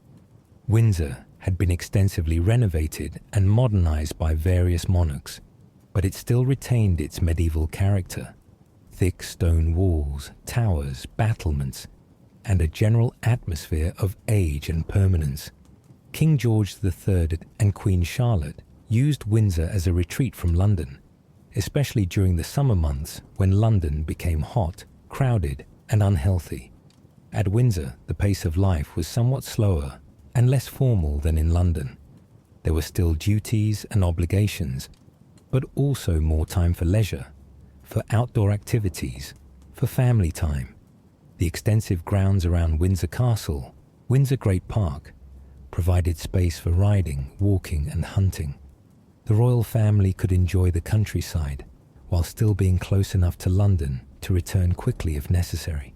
It was also at Windsor that much of the tragedy of George III's mental illness played out. When the king became seriously ill in 1788, he was moved to a house near Windsor for treatment. Windsor was where he spent the final decade of his life in seclusion after his permanent mental breakdown in 1810. Windsor was where Charlotte herself died in 1818, and where both she and George were eventually buried in St. George's Chapel. Kew was perhaps Charlotte's favourite place, the location where she seems to have been happiest and most at ease. Kew was located along the Thames, not far from London, but feeling much more rural and peaceful. Kew Palace itself, also called the Dutch House, was actually quite small by royal standards. It was a modest brick building, originally built as a merchant's house in the 17th century, that had come into royal possession. It had none of the grand ceremonial spaces of St. James's or Windsor. It was almost cozy by comparison, with rooms on a human scale and a feeling of domestic comfort, rather than royal grandeur. But the real treasure of Kew was the gardens. The Royal Botanic Gardens at Kew, which Charlotte helped expand and develop, were a paradise for someone who loved plants as much as Charlotte did. Miles of pathways wound through carefully designed landscapes featuring plants from around the world. There were glass houses where tender tropical plants could be grown in England's cool climate. There were specimen trees, exotic shrubs, formal gardens, and naturalistic landscapes. For Charlotte, walking in Kew Gardens must have been one of her greatest pleasures, being surrounded by beautiful plants, breathing fresh air, away from the suffocating formality of court life. Charlotte also had her cottage at Kew, Queen Charlotte's Cottage, which still stands today and can be visited. This small building was never intended as a residence, but as a picnic house, a place where Charlotte and her family could gather for informal outdoor meals. It was built in a rustic style, deliberately simple and unpretentious compared to the family's actual residences. The cottage was surrounded by meadows and woodland where Charlotte could observe wildflowers and native plants, rather than the exotic specimens that dominated the main botanic gardens. The cottage had a menagerie where unusual animals and birds were kept, including some of the first kangaroos to arrive in Britain from Australia. For Charlotte's children, the cottage and its menagerie must have been a wonderful place to visit, a spot where they could experience something closer to normal childhood pleasures, rather than the restricted, formal life of royal palaces. In 1792, when Charlotte was 48 years old and entering the later phase of her life, she purchased another property, Frogmore House, located in Windsor Home Park. Frogmore was a substantial house set in extensive grounds, and Charlotte bought it as yet another retreat, a place particularly for herself and her unmarried daughters. The princesses who lived in the nunnery at Windsor and Kew could find some freedom and peace at Frogmore, where the atmosphere was more relaxed than at the main royal residences. Charlotte took great pleasure in designing and developing the gardens at Frogmore. She created lakes, planted trees, designed pathways, and created vistas and garden scenes. The work on Frogmore's gardens seems to have been therapeutic for Charlotte, giving her a creative outlet and a project where she had complete control, something rare in her life as queen, where so much was dictated by protocol, duty, and the expectations of others. The political world in which Charlotte lived was turbulent and often frightening, particularly as she grew older. When Charlotte first arrived in England in 1761, Britain was one of the dominant powers in Europe, with a growing empire overseas and a strong economy at home.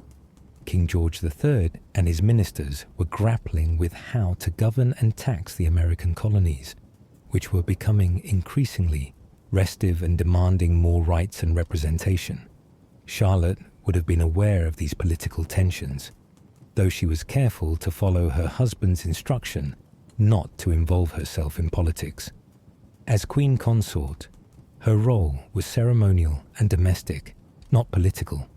She was expected to support her husband, bear heirs, represent the monarchy at social occasions, and patronize appropriate charities and cultural institutions, but not to express political opinions or try to influence government policy. However, events would occur during Charlotte's reign that were so momentous, so world-changing, that even someone trying to stay out of politics could not help but be affected. The first of these great events was the American Revolution and the subsequent loss of Britain's 13 American colonies. The tensions between Britain and the American colonies had been building throughout the 1760s and early 1770s. The colonies objected to being taxed by the British Parliament when they had no representation in that Parliament. Various attempts by the British government to assert control and collect taxes, the Stamp Act, the Townshend Acts, the Tea Act, had met with increasing resistance from the colonists. In 1773, the Boston Tea Party, where American colonists dumped British tea into Boston Harbor in protest against the Tea Act, marked a major escalation in the conflict. By 1775, tensions had exploded into open warfare. The battles of Lexington and Concord marked the beginning of the American Revolutionary War. The following year, in 1776, the American colonies formally declared their independence from Britain with the Declaration of Independence, written primarily by Thomas Jefferson. King George III was determined to keep the American colonies under British control. He authorized the deployment of British troops to fight the rebellion, and he refused various compromise proposals that might have preserved some connection between Britain and the colonies while granting them more autonomy. The war dragged on for years, with major battles fought up and down the American eastern seaboard. For Queen Charlotte, watching her husband deal with the stress of this conflict must have been difficult. George took the American situation very personally, seeing the rebellion as an attack not just on British interests, but on his own honor and authority as king. The war was expensive, costing enormous sums of money and many lives. It was also frustrating, as British military victories often failed to translate into political progress, while British defeats and setbacks seemed to encourage more resistance. The war finally ended in 1783 with the Treaty of Paris, in which Britain formally recognized American independence. This was a humiliating defeat for Britain and a personal blow to George III, who had invested so much in trying to maintain control over the colonies. Britain had lost a significant portion of its empire, and George was forced to accept that his 13 American colonies were now an independent nation, the United States of America. Charlotte lived through this entire conflict, from the first stirrings of colonial unrest through the war years to the final defeat and treaty. She was queen during one of the most consequential events in British history, the moment when Britain lost the colonies that would become the United States. Yet because of her position as queen consort and her careful avoidance of political involvement, we have very little record of what Charlotte thought about these events. She must have had opinions, must have worried about the stress her husband was under, must have been concerned about the British soldiers dying in America. But if she shared these thoughts with anyone, those conversations were not recorded for history. An even more frightening event occurred later in Charlotte's life: the French Revolution and the subsequent Reign of Terror. In 1789, just after King George III had recovered from his first major episode of mental illness, revolution broke out in France. What began as demands for constitutional reform quickly escalated into the overthrow of the French monarchy, the execution of King Louis XVI and Queen Marie Antoinette, and years of violence, terror, and war that would reshape Europe. For Charlotte, the French Revolution must have been deeply disturbing on multiple levels. First, and most obviously, she was herself a queen, married to a king. What happened to the French royal family could theoretically happen to any royal family if circumstances aligned badly enough. The execution of Louis XVI in 1793 and Marie Antoinette in 1793 must have been horrifying to Charlotte. These were people of her own class, crowned heads who had once seemed secure in their positions, who were now dead, executed by revolutionary tribunals after show trials. Second, Charlotte had personal connections to people affected by the French Revolution. Many French aristocrats fled France to escape the terror, and some of them ended up in Britain seeking refuge. Charlotte and George III provided support to some of these émigrés, helping them financially and offering them positions at court. Charlotte would have heard first-hand accounts of the violence, chaos, and suffering in revolutionary France from people who had barely escaped with their lives. Third, the French Revolution threatened the stability of all of Europe. The revolutionary French government declared war on most of the other European powers, including Britain, in 1793. This began more than 20 years of almost continuous warfare between Britain and France. First, against revolutionary France, and then against Napoleon Bonaparte, who seized power in France and declared himself emperor. The Napoleonic Wars would dominate European politics and military affairs for the next 2 decades, finally ending only in 1815 with Napoleon's final defeat at Waterloo. Charlotte lived through all of this turmoil. She saw Britain fight a global war against revolutionary and Napoleonic France. She worried about her sons who were serving in the military and might face combat. She saw British taxpayers burdened with heavy taxes to pay for the war effort. She saw newspapers full of reports about battles, campaigns, victories and defeats. She saw wounded soldiers returning from the fighting. She lived with the constant background fear that revolutionary ideas might spread to Britain and threaten the British monarchy, just as they had destroyed the French monarchy. Charlotte's native Germany was also deeply affected by these wars. Her homeland of Mecklenburg-Strelitz was small and vulnerable, caught between the great powers fighting across Central Europe. At times, French troops occupied parts of Germany, including areas close to where Charlotte's family lived. She maintained correspondence with her brother throughout these years and must have worried constantly about his safety and the fate of her birth country. The French Revolution and Napoleonic Wars also affected Charlotte's family more directly. Her daughter Charlotte, Princess Royal, who had married the Duke of Württemberg, lived through these tumultuous times in Germany. When Napoleon reorganized the German states, Württemberg was elevated to a kingdom, making Charlotte's daughter a queen. But this came at the cost of accepting French domination and alliance. Queen Charlotte must have had complex feelings about her daughter becoming a queen under such circumstances. Through all of these political upheavals, the loss of America, the French Revolution, the Napoleonic Wars, Charlotte maintained her role as queen consort.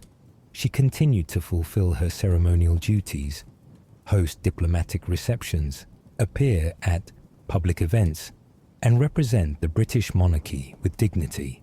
She never gave public political speeches or statements. She never tried to influence government policy publicly. She remained within the bounds of what was considered appropriate for a queen consort. But she lived through extraordinary times, witnessing events that reshaped the Western world.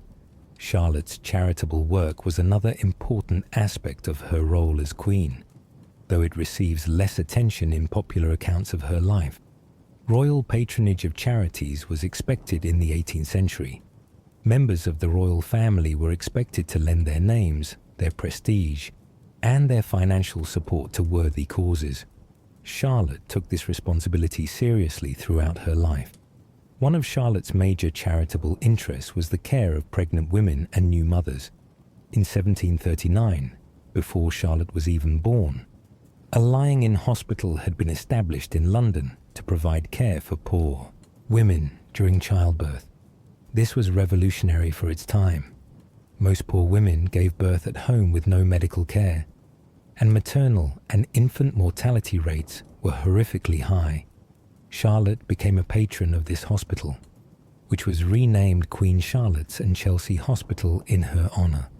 The hospital still exists today, more than 2 centuries later, as a major maternity hospital in London. Charlotte's patronage of this hospital was fitting given her own extensive experience with pregnancy and childbirth. Having borne 15 children herself, Charlotte understood better than most the dangers and difficulties of pregnancy and childbirth. Supporting a hospital that helped poor women access better medical care during this vulnerable time was a natural charitable focus for her.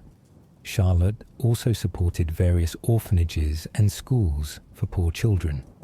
Education was beginning to be seen as important even for children from lower classes, and Charlotte lent her support to several institutions that provided basic education to children who otherwise would have received none.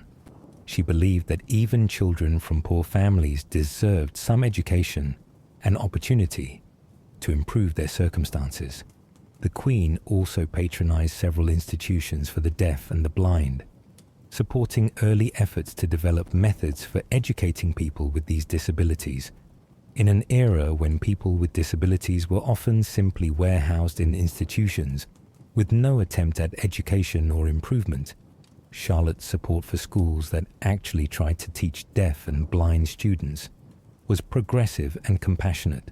Throughout her life, Charlotte gave substantial sums of money to charitable causes.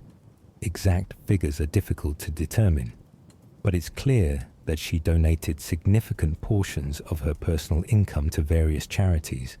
This is one reason why, despite being queen for nearly 60 years, her personal estate at her death was relatively modest. She had given much of her money away rather than accumulating it. Charlotte's charitable work was not just about writing checks, however. She actually visited some of the institutions she supported, seeing firsthand the conditions in which poor people lived and the challenges they faced. For a queen in the 18th century to make such visits was unusual and demonstrated genuine concern rather than merely fashionable philanthropy. Now, as we have explored the many facets of Charlotte's life, let us return once more to the question of her appearance and the portraits that have fueled so much controversy. We have discussed the genealogical arguments about her ancestry, but the visual evidence, the portraits themselves, deserve closer examination with a careful, measured eye. More than a dozen significant portraits of Queen Charlotte were painted during her lifetime by various artists. These portraits were created for different purposes. Some were official state portraits meant to project royal power and majesty. Others were more intimate family portraits. Still others were made as gifts or for reproduction as engravings.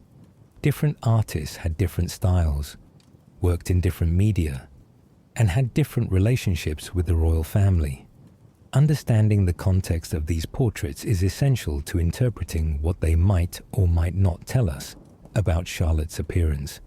The most controversial and frequently discussed portrait is the coronation portrait painted by Sir Allan Ramsay in 1761, when Charlotte was just 17 years old and had just arrived in England. This portrait shows Charlotte in her coronation robes, wearing the crown, seated formally, gazing directly at the viewer. In this portrait, Charlotte has relatively dark skin, full lips, a broader nose, and features that some observers have interpreted as showing African ancestry. Ramsay was an interesting choice to paint the Queen's official portrait. He was Scottish, trained in Italy, and had a reputation for painting portraits that were more realistic and less flattering than was typical of court portraiture. Other court painters of the era would idealize their subjects, softening features, lightening skin, making everyone look as close as possible to the contemporary standards of beauty. Ramsay was more honest in his depictions, showing people more as they actually looked rather than as they wished to look. Ramsay was also, as we have discussed, an abolitionist with personal connections to the anti-slavery movement.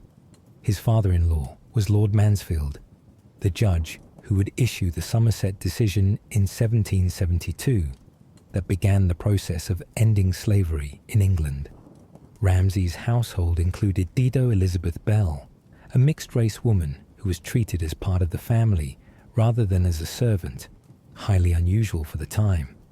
Ramsay clearly had progressive views on race for his era.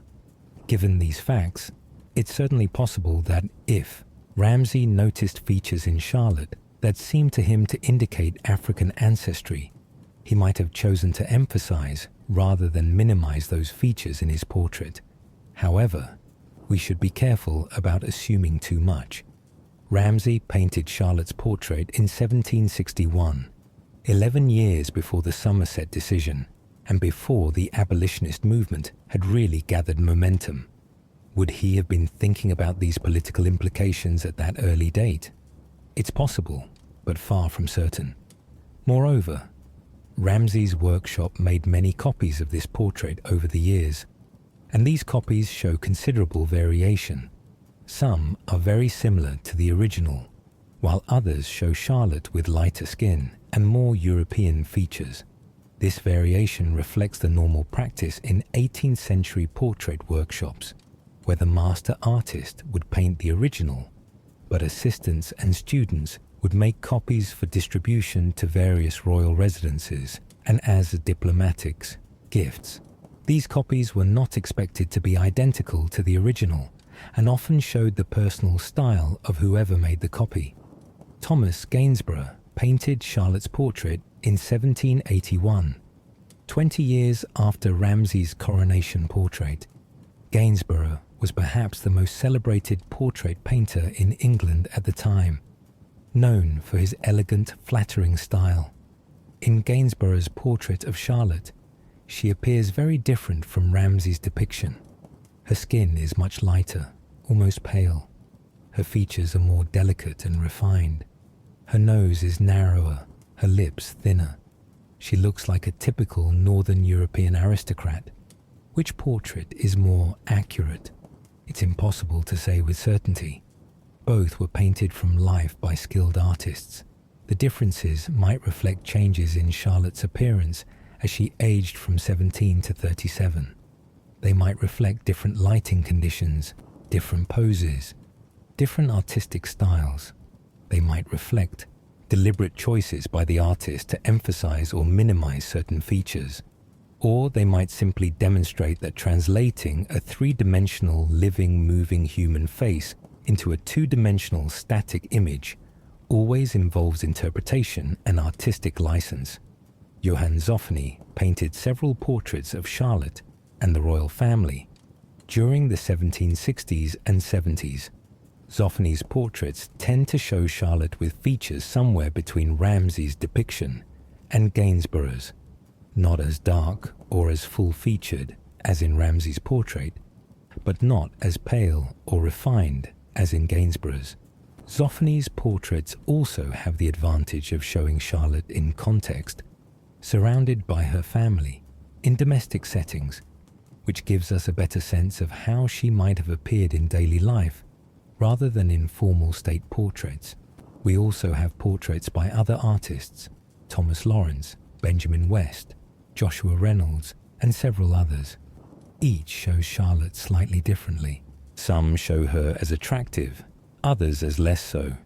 Some show her with darker complexion, others with lighter. Some show her with broader features, others with more delicate ones. This variation is completely normal and expected given the nature of portrait painting in this era. One interesting piece of evidence comes from Charlotte's images on coins and medals. Throughout her reign, various commemorative coins and medals were struck showing Charlotte's profile. These were not artistic portraits, but were meant to be relatively accurate representations that the public would recognize.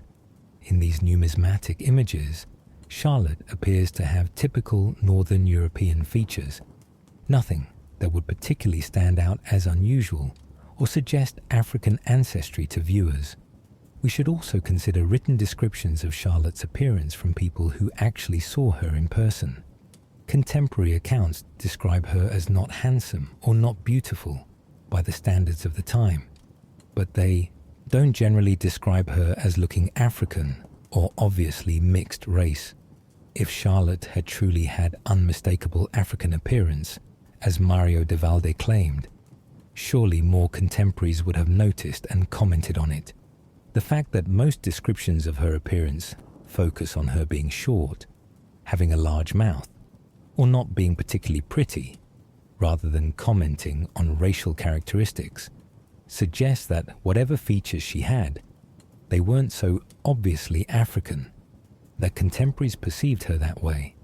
There is one particularly interesting portrait that deserves mention, a miniature portrait painted by Jeremiah Meyer in 1762, just after Charlotte's arrival in England. This tiny portrait, just a few inches across, shows Charlotte with very delicate European features and light skin. Meyer was Charlotte's official miniature painter and painted numerous portraits of her over the years. If Charlotte had obviously African features, they should have been visible in these detailed miniature portraits, but they're not particularly apparent. So what can we conclude from examining the visual evidence?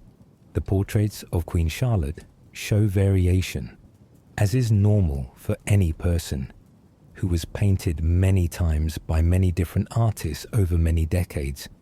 Some portraits show features that could be interpreted as having some non-European characteristics. Others show very typical Northern European features. The most controversial portrait, Ramsay's coronation portrait, might show African features, or might simply show Ramsay's more realistic, less flattering style, combined with the particular lighting and pose of that specific sitting. The portrait evidence, like the genealogical evidence, is ultimately inconclusive. It can be read to support the theory of African ancestry if you approach it looking for such evidence. It can equally be read as showing normal variation in how different artists depicted the same subject. Like so much in this controversy, the portraits tell us as much about the viewer's expectations and assumptions as they do about Charlotte herself. As we approach the end of this long, gentle journey through Queen Charlotte's life, let us take a moment to reflect on what we know with certainty and what remains forever lost to time and interpretation. We know that Charlotte was born in Germany, married at 17 to a man she had never met, became Queen of Britain within hours of her arrival, bore 15 children in 21 years, supported her husband through mental illness, patronized arts and sciences, introduced cultural innovations to Britain, lived through revolutionary times, and served as Queen Consort for 57 years. These facts are well documented and undisputed. We know that she was intelligent, educated, cultured, and capable. We know that she took her duties seriously and performed them with dedication even when they were difficult. We know that she loved music, plants, and her family. We know that she suffered tragedies, the deaths of children, her husband's illness, the conflicts with her adult children, with as much dignity as she could muster. What we don't know with certainty is whether she had visible African features that her contemporaries would have recognized as such. We don't know if the distant connection to Madragana had any practical effect on Charlotte's appearance or identity. We don't know how Charlotte herself thought about her genealogy, or whether she was even aware of the Portuguese connections that would become so controversial centuries after her death. These unknowns are frustrating for historians and for anyone interested in Charlotte's story. But perhaps there's something appropriate about this mystery. Charlotte spent her life trying to fulfill her duties, trying to be a good queen, a good wife, a good mother. She tried to stay out of controversy, to avoid political conflicts, to live quietly within the bounds of what was expected of a queen consort. She succeeded at this. During her lifetime, she was generally well regarded and uncontroversial. That 2 centuries after her death, she has become the subject of passionate debates about race, and identity would probably have surprised and perhaps dismayed her. These debates are important for us today as we grapple with questions of racial classification, historical erasure, and representation. But for Charlotte herself, her identity was likely simpler. She was a German princess who became Queen of Britain, a wife who stood by her husband through terrible illness, a mother who bore and raised her children, a patron who supported arts and sciences, a woman who tried her best to fulfill the extraordinary demands placed upon her. Let Charlotte's story be a reminder that historical figures were real people who lived real lives, not just symbols for modern debates. Let her story be a reminder that questions without definitive answers can still be worth asking and exploring.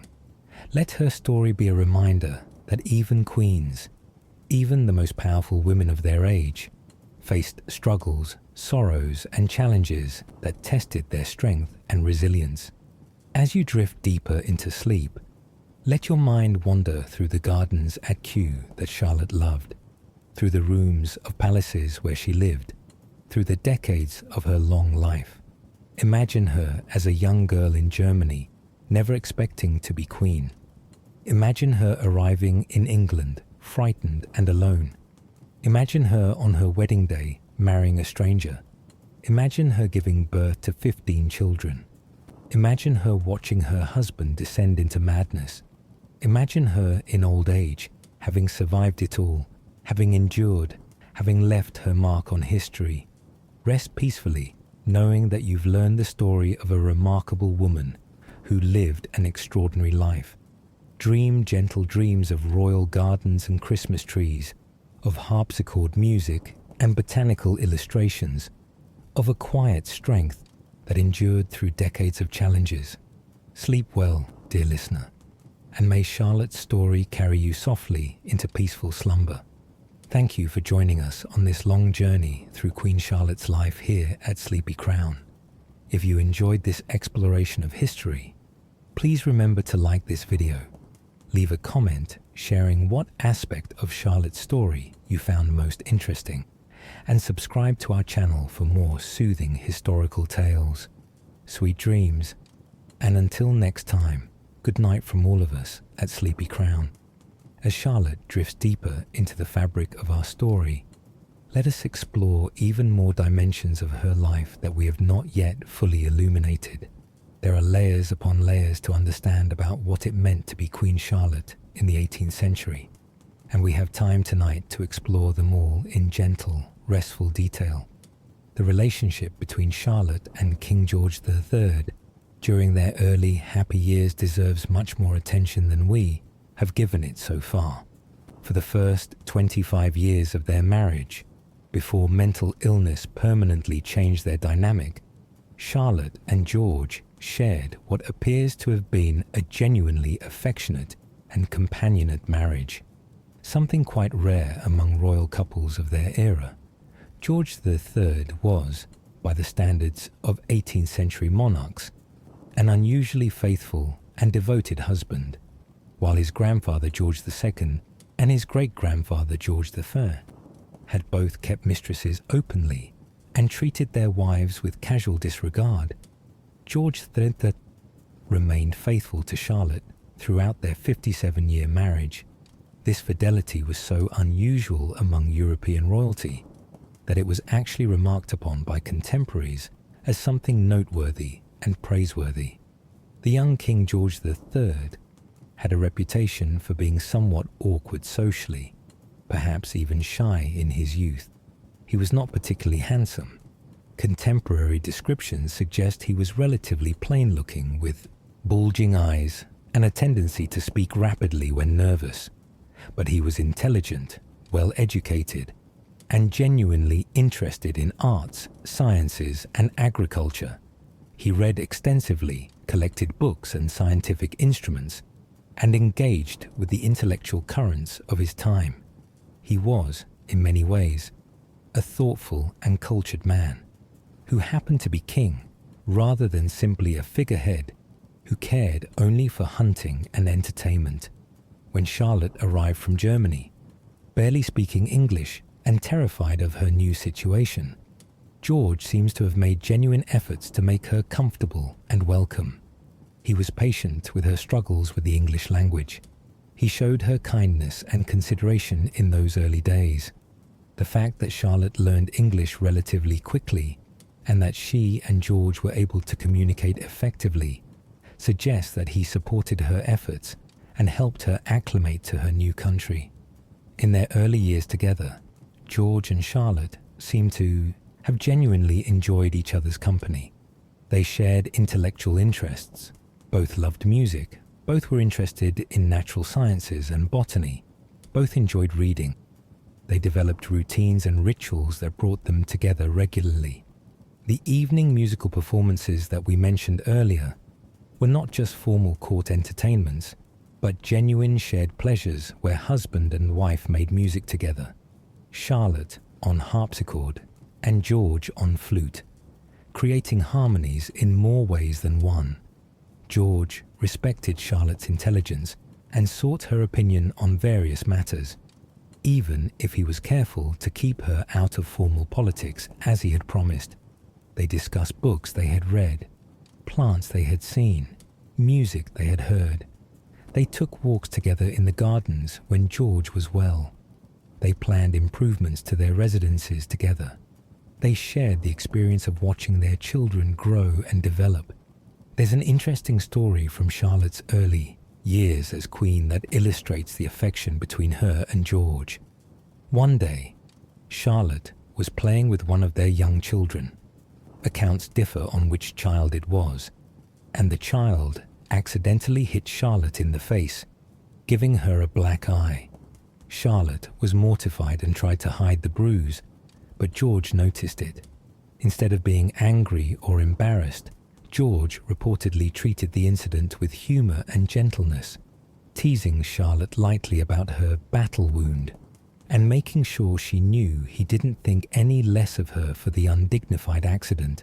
This small story, preserved in the memoirs of one of Charlotte's ladies-in-waiting, suggests a marriage where genuine warmth and humor could exist, where small mishaps could be laughed about rather than treated as dignity-threatening crises. George also showed his affection for Charlotte through gifts. Throughout their marriage, he gave her jewelry, books, musical instruments, and other presents that reflected his knowledge of her interests and tastes. He purchased properties for her. Buckingham House, which became her special retreat, was specifically bought for Charlotte's use and comfort.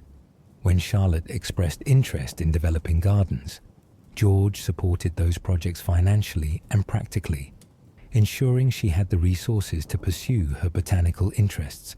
The couple also shared a sense of humor, which helped them navigate the often absurd and stifling protocols of court life.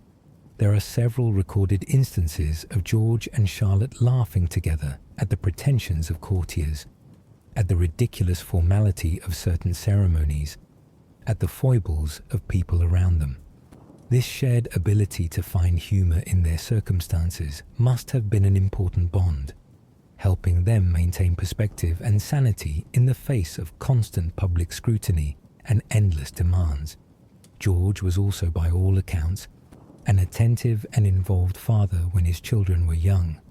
Unlike many kings who barely saw their children and left their upbringing entirely to servants and tutors, George spent time with his children, played with them, took an interest in their education and development. He and Charlotte discussed their children's progress, their concerns about various offspring, their hopes for their futures. This shared parenting was another bond between them, giving them common cause and common concern.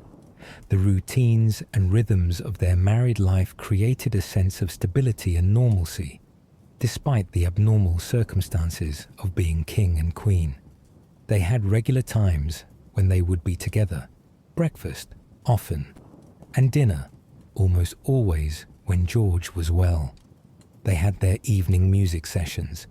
They had their walks in the gardens. They had their conversations before bed. These daily rituals created a framework of togetherness that sustained their relationship through the pressures and challenges of royal life. It's important to remember all of this, happiness and affection, when we consider the tragedy of what happened later. The mental illness that eventually destroyed George's mind and permanently altered his marriage to Charlotte was not just a medical crisis. It was the destruction of a relationship that had been, for a quarter century, genuinely loving and companionate. When Charlotte became afraid of her husband, when she insisted on separate bedrooms, when she withdrew from him emotionally, she was not rejecting a stranger or someone she had never cared about. She was protecting herself from someone who had once been her closest companion, her partner, the man she had shared her life with for decades. The tragedy was compounded by the fact that there had been real love there, real connection, real partnership, all of which was destroyed by an illness that neither of them could control or understand. The world of the royal court, in which Charlotte lived, was governed by intricate rules of etiquette, precedence, and protocol that may seem bizarre or even comical to modern eyes, but which were taken with deadly seriousness by the people who lived within that world. Understanding these rules and expectations helps us appreciate the constant pressure and performance that characterized Charlotte's daily life. Precedence: who walked first, who sat where, who spoke first, who bowed to whom, was determined by an elaborate hierarchy based on birth, rank, title, and relationship to the monarch. The king and queen were at the top, of course, but below them was a complex ranking of princes and princesses, dukes and duchesses, marquises and marchionesses, earls and countesses, and so on down through the ranks of nobility. Within each rank, there were further gradations based on age, on whether the title was inherited or granted, on whether it was English, Scottish, or Irish. This meant that every public gathering, every court function, every ceremonial occasion required careful planning to ensure that people were seated, walked, and addressed in the correct order. Mistakes in precedence could cause serious offence and create enemies. A duchess who was made to sit below a marchioness when she should have sat above her would be insulted and angry. A baron who was greeted before an earl would feel slighted, while the earl would feel his dignity had been properly respected. Charlotte, as queen, was responsible for managing these delicate matters at court functions. She had to know everyone's proper rank and precedence. She had to ensure that her household staff arranged seating and processions correctly. She had to greet people in the proper order and with the appropriate degree of warmth or formality based on their rank. A misstep could cause a scandal or create lasting enmity. The dress code at court was similarly elaborate and strictly enforced. There were specific styles of dress required for different occasions. Court dress was extremely formal and restrictive. Women wore enormous panniers, side hoops, that made their skirts extend several feet to either side, making it difficult to walk through doorways or sit in chairs. Gowns had to be made of specific fabrics, silk, velvet, or satin, never cotton or linen, which were considered too common for courtwear. Jewelry had to be real and valuable. Paste or costume jewelry was considered deeply inappropriate at formal court functions. Men's court dress was equally elaborate, requiring knee breeches, silk stockings, formal coats with extensive embroidery, and powdered wigs. The cost of maintaining appropriate court dress was substantial, and many people of modest means found themselves financially strained by the expense of appearing properly dressed at court. Charlotte herself had to maintain an enormous wardrobe of court dresses for different occasions. She could not wear the same dress to multiple major court events that would be noticed and remarked upon. New dresses had to be commissioned regularly from the best dressmakers in London. The Queen's clothing had to be even more elaborate and expensive than anyone else's to maintain the dignity of her position. The cost of Charlotte's wardrobe was substantial, and it came from the Queen's allowance that Parliament granted her annually. The rituals of the royal household included formal ceremonies for events that seem mundane to us today. The King's levee, his formal getting-up ceremony in the morning, was a public event attended by courtiers and officials. The Queen's toilette, her formal dressing and hair arrangement, was similarly attended by ladies of the court who had the privilege of helping the Queen dress. These weren't private, intimate moments, but public performances where everything was done according to strict protocol. The royal drawing rooms were formal receptions where people who had been properly introduced could be presented to the King and Queen. These occurred regularly and were major social events. To be invited to a drawing room was a mark of social acceptance and respectability. To be excluded was social death for anyone with pretensions to moving in elevated circles. Charlotte presided over these drawing rooms, standing for hours as hundreds of people were presented, curtsied or bowed, exchanged a few words of stilted conversation, and moved on. The formality extended even to private family moments. When Charlotte's children wanted to see their parents, they couldn't simply walk into the room. They had to be announced and admitted according to protocol. Conversations with the King and Queen, even for their own children, followed certain formal patterns. The children addressed their parents with proper titles and showed proper deference even in private moments. Meals at court were elaborate affairs governed by strict rules. The king and queen were served first, then members of the royal family in order of precedence, then high-ranking nobles, and so on. No one could begin eating until the king began. No one could finish eating after the king finished. If the king ate quickly, everyone else had to rush through their meal or leave food on their plates. The courses arrived in a specific order, were served in specific ways, and had to be eaten with specific utensils and according to specific rules of table manners. Even simple activities like walking in the gardens were governed by rules. When the king and queen walked together, courtiers and attendants followed at a respectful distance. If the royal couple wanted private conversation, they would walk ahead of their attendants far enough to be out of earshot, but the attendants still had to remain visible and available. Charlotte could never simply go for a walk alone. She always had to be accompanied by ladies-in-waiting and servants. Letters and correspondence followed strict protocols. There were proper forms of address for writing to people of different ranks. There were rules about what topics could be discussed in letters and what had to be handled in person. Even Charlotte's private correspondence with her family in Germany had to be carefully written, because she knew her letters might be read by others or might become public if they fell into the wrong hands. The pressure of maintaining perfect protocol and propriety at all times must have been exhausting. Charlotte could never fully relax, never completely let down her guard, never forget that she was queen, and that everything she did and said would be observed, remembered, and discussed. A moment of weakness, a breach of protocol, an inappropriate comment, any of these could damage her reputation and dignity. This is why Charlotte's retreats to Buckingham House, Kew, and Frogmore were so important to her. These were places where, at least to some degree, the protocols could be relaxed slightly. She could wear less formal clothing.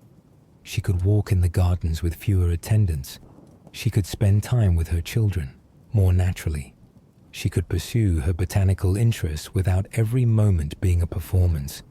These private spaces were essential to her mental health and well-being, giving her brief respites from the unrelenting demands of court life. Charlotte's household, the staff and officials who served her directly, was a complex organization numbering hundreds of people. At the top were her ladies-in-waiting, aristocratic women who attended the Queen at court functions and social events. These were not servants, but companions and assistants, women of high social standing who considered it an honor to serve the Queen. Charlotte's relationships with her ladies-in-waiting varied. Some became genuine friends and confidants, while others remained formal and distant. Below the ladies-in-waiting were a hierarchy of other female attendants, maids of honor, bedchamber women, dressers, and various other positions. Each had specific duties and responsibilities. The bedchamber women helped Charlotte dress and undress, attended her in her private rooms, and managed her personal belongings. The dressers specialized in caring for her clothing and jewelry, ensuring everything was clean, repaired, and properly stored. The maids of honor assisted at formal functions and ceremonial occasions. Charlotte also had a staff of male officials who managed various aspects of her household. Her treasurer handled her finances, paid her bills, and managed her allowance from Parliament. Her secretary handled her correspondence, wrote letters at her dictation, and kept her records and accounts. Various other officials managed her properties, her stables, her art collections, and her charitable donations. The size and complexity of Charlotte's household was necessary given the demands of her position, but it also meant that she was never truly alone, never truly private. There were always servants and attendants nearby, always people observing her, always the possibility that what she said or did would be reported and discussed. This constant surveillance must have been stifling. making genuine intimacy or honest expression very difficult. One person in Charlotte's household who deserves special mention is Frances Fanny Burney, the writer and diarist who served as second keeper of the robes to Queen Charlotte from 1786 to 1791. Burney was already a celebrated novelist when she reluctantly accepted this position at court, and she left detailed diaries and letters describing her experiences serving Charlotte.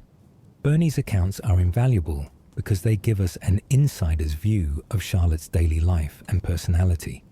Burney describes Charlotte as intelligent, cultured, and generally kind to her servants, but also as imperious, demanding, and sometimes difficult. Charlotte expected absolute devotion and perfect service from her household. She could be warm and generous when pleased, but cold and critical when displeased. Burney particularly describes the strain of attending the Queen during King George III.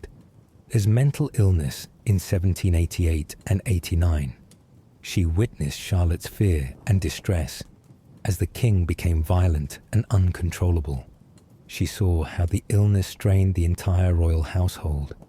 She observed the brutal treatments the king underwent and the trauma this caused everyone who witnessed it. Burney's diaries provide some of our most vivid and detailed accounts of this terrible period in Charlotte and George's marriage. Burney also describes the sheer exhaustion of serving as part of Charlotte's household. The hours were long, the duties were demanding, and there was little time off. Burney herself eventually resigned from her position because the strain was damaging her health. If serving Charlotte was this exhausting for a woman who was only one member of a large household staff, we can imagine how exhausting it must have been for Charlotte herself, who could never resign, never take extended leave, never escape the demands of her position. Let us now delve deeper into specific historical events that Charlotte witnessed and how they affected her personally. We have mentioned the American Revolution and the French Revolution, but there were many other significant events during Charlotte's long life that shaped her experience and the world around her. The Gordon riots of 1780 were a traumatic event that brought violence to London streets and threatened the safety of the royal family. The riots began as a protest against the Catholic Relief Act of 1778, which had slightly reduced some of the legal restrictions on Catholics in Britain. Protestant extremists, led by Lord George Gordon, organized protests that quickly spiraled into violent mob action. For nearly a week in early June 1780, London was in chaos. Rioters burned Catholic churches and homes, attacked the Bank of England, opened prisons and released prisoners, and fought with military forces sent to restore order. Hundreds of people were killed in the violence. The city was engulfed in flames visible for miles around. The royal family was at Windsor during much of the rioting, but they were keenly aware of the danger. If the mob had turned against the monarchy itself, not an impossibility given how quickly the situation had spiraled out of control, the king and queen could have been in genuine danger. Charlotte, who was 36 years old at the time and had 8 children ranging from infancy to her late teens, must have been terrified at the thought of revolutionary violence reaching her family. The Gordon riots were eventually suppressed by military force, with hundreds of rioters killed by soldiers. Lord Gordon himself was tried for treason, but acquitted. The episode left a lasting impression on both George III and Charlotte about the potential for civil unrest and the fragility of social order.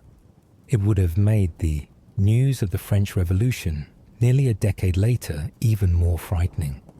If London could descend into chaos over religious tensions, what might happen if truly revolutionary political ideas took hold? Another significant event was the Regency crisis of 1788 and 89, which occurred during King George III's first severe mental illness. This was not just a medical crisis, but a constitutional crisis that threatened to split the royal family and the government into hostile factions. When it became clear that the king was seriously ill and might not recover quickly. The question arose, who should govern in his absence? The obvious answer seemed to be the Prince of Wales, George III, his eldest son and heir. However, the king's supporters in Parliament, led by Prime Minister William Pitt the Younger, were reluctant to give full power to the Prince of Wales. They knew the prince opposed many of their policies and would likely dismiss them and appoint his own supporters if he gained full royal power. The political manoeuvring during this crisis was intense. Pitt proposed a regency bill that would appoint the Prince of Wales as regent, but with limited powers. He would not be able to grant titles or peerages. He would not have full control over the king's household, and his powers could be revoked if the king recovered. The prince and his supporters, particularly Charles James Fox and the Whig opposition, argued that these limitations were unconstitutional and that the Prince of Wales should have full royal powers as regent. Charlotte was caught in the middle of this political battle. As the king's wife, she was naturally aligned with the king's supporters who wanted to protect George III's interests and limit the Prince of Wales's power. But she was also the mother of the Prince of Wales, which complicated the situation. Charlotte sided firmly with Pitt and against her eldest son during the regency crisis. She supported the idea of limited powers for the prince, and she fought to maintain control over the king's person and his household. This position put Charlotte in direct conflict with the Prince of Wales. He was angry that his mother didn't support him.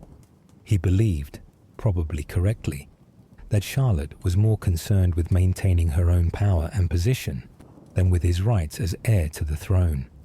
The relationship between Charlotte and her eldest son, which had been strained by his scandalous lifestyle and massive debts, deteriorated further during this crisis. The crisis was eventually resolved when King George III recovered in early 1789, before the Regency Bill could be fully implemented. But the damage to family relationships had been done. The Prince of Wales would remember his mother's opposition during this crisis, and it would poison their relationship for years to come. The wars with revolutionary and Napoleonic France dominated the last 3 decades of Charlotte's life. From 1793, when Britain entered the war against revolutionary France, until 1815, when Napoleon was finally defeated at Waterloo, Britain was almost continuously at war. This massive, sustained military effort affected every aspect of British life, and Charlotte was not immune to its effects. Charlotte had sons serving in the military during these wars. Prince Frederick, Duke of York, was Commander-in-Chief of the British Army and served in campaigns in Flanders and Holland. Prince William served in the Royal Navy. Prince Edward, Prince Ernest, and Prince Adolphus all saw military service at various times during the wars. As their mother, Charlotte must have worried constantly about their safety. The wars also meant that Britain was on high alert against the possibility of French invasion.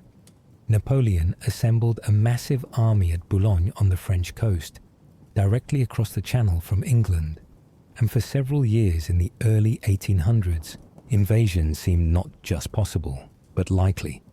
The British government made preparations for defending the country if Napoleon's forces managed to cross the Channel. The royal family would have had evacuation plans in case London fell to French forces. The naval war between Britain and France was particularly crucial. Britain's survival depended on maintaining control of the seas around the British Isles, preventing French invasion fleets from crossing the Channel, and protecting British trade routes that brought in food and goods from overseas. The Battle of Trafalgar in 1805, where Admiral Nelson defeated a combined French and Spanish fleet, was a turning point that effectively ended the threat of French invasion. But Nelson died during the battle, becoming a national hero and martyr. Charlotte would have mourned Nelson's death along with the rest of the nation, while giving thanks that the invasion threat had been averted. The economic costs of the war were enormous. The British government spent vast sums on the military, on subsidies to Allied powers fighting France on the continent, on naval operations, and on various campaigns from Egypt to India to the Caribbean. These costs required heavy taxation that burdened the British people. Even Charlotte's own household budget was affected by the war. There were periods when economies had to be made, when expenditures had to be reduced, when luxuries had to be foregone, because the national emergency required financial sacrifice from everyone, including the royal family. Charlotte also had to deal with the personal costs of war within her own family. Her daughter Charlotte, Princess Royal, was Queen of Württemberg, a German kingdom that was caught between France and Austria during the Napoleonic Wars. Württemberg's survival depended on carefully navigating between these great powers, sometimes allying with France when necessary, despite the fact that Britain was fighting France. Charlotte must have worried about her daughter's safety and well-being during these turbulent years, knowing that Württemberg could become a battlefield at any time. The final defeat of Napoleon in 1815 at Waterloo brought enormous relief throughout Britain. Charlotte was 71 years old by this time, and she had lived through more than 20 years of war. The peace that followed Waterloo meant that Britain could finally demobilize its forces, reduce its military spending, and return to more normal peacetime pursuits. Charlotte lived just 3 more years after Waterloo, dying in 1818. But at least she lived long enough to see the end of the wars that had dominated Europe for most of her adult life. Charlotte's contributions to British cultural life extended beyond the botanical work at Kew and her patronage of music. She was also involved in architecture, interior design, and the decorative arts in ways that influenced British taste and style. Charlotte worked with various architects and designers to improve and renovate the royal residences. At Buckingham House, she oversaw interior decorations that reflected the latest fashionable styles, while also incorporating her personal taste. She collected furniture, ceramics, paintings, and decorative objects, building up significant collections that are now part of the royal collection. Charlotte's interest in ceramics, particularly her patronage of Josiah Wedgwood, helped establish Wedgwood pottery as one of Britain's premier luxury manufacturers. Wedgwood created special pieces for Charlotte, and he named his cream-coloured earthenware Queensware in her honour. Charlotte's approval and patronage gave Wedgwood's pottery cachet among the aristocracy and wealthy classes, helping to build his business into a major enterprise. Charlotte also influenced fashion, though perhaps less dramatically than some queens. The clothes she wore at court set standards that other aristocratic women tried to emulate. When Charlotte favoured certain styles, fabrics, or decorative elements, these would become fashionable among the upper classes. Mantua makers and dressmakers in London would create designs as worn by Her Majesty to appeal to customers who wanted to dress in the same style as the Queen. Charlotte's influence on social customs was perhaps most significant in the realm of family life and domesticity. Unlike previous British royal families, which had often been characterized by dysfunction, infidelity, and public scandals, Charlotte and George III presented a model of domestic virtue. They were faithful to each other. They were devoted parents actively involved in their children's upbringing. They lived relatively simply compared to other European monarchs, preferring quiet family life to constant public entertainment. This model of royal domesticity would become increasingly influential as the 18th century gave way to the 19th. Charlotte and George's granddaughter, Victoria, would continue and expand this emphasis on royal family life as a model of domestic virtue. The idea that the monarchy should exemplify family values and domestic morality, an idea that still influences how we think about royal families today, owes much to the example set by Charlotte and George III. Charlotte's religious faith was a significant part of her life, and deserves more attention than we have given it. She was raised Lutheran in Germany, but converted to Anglicanism upon her marriage, as was required for a British queen. Charlotte seems to have taken her religious duties seriously throughout her life. She attended church services regularly. She said her prayers daily. She read devotional literature. She supported various religious charities and causes.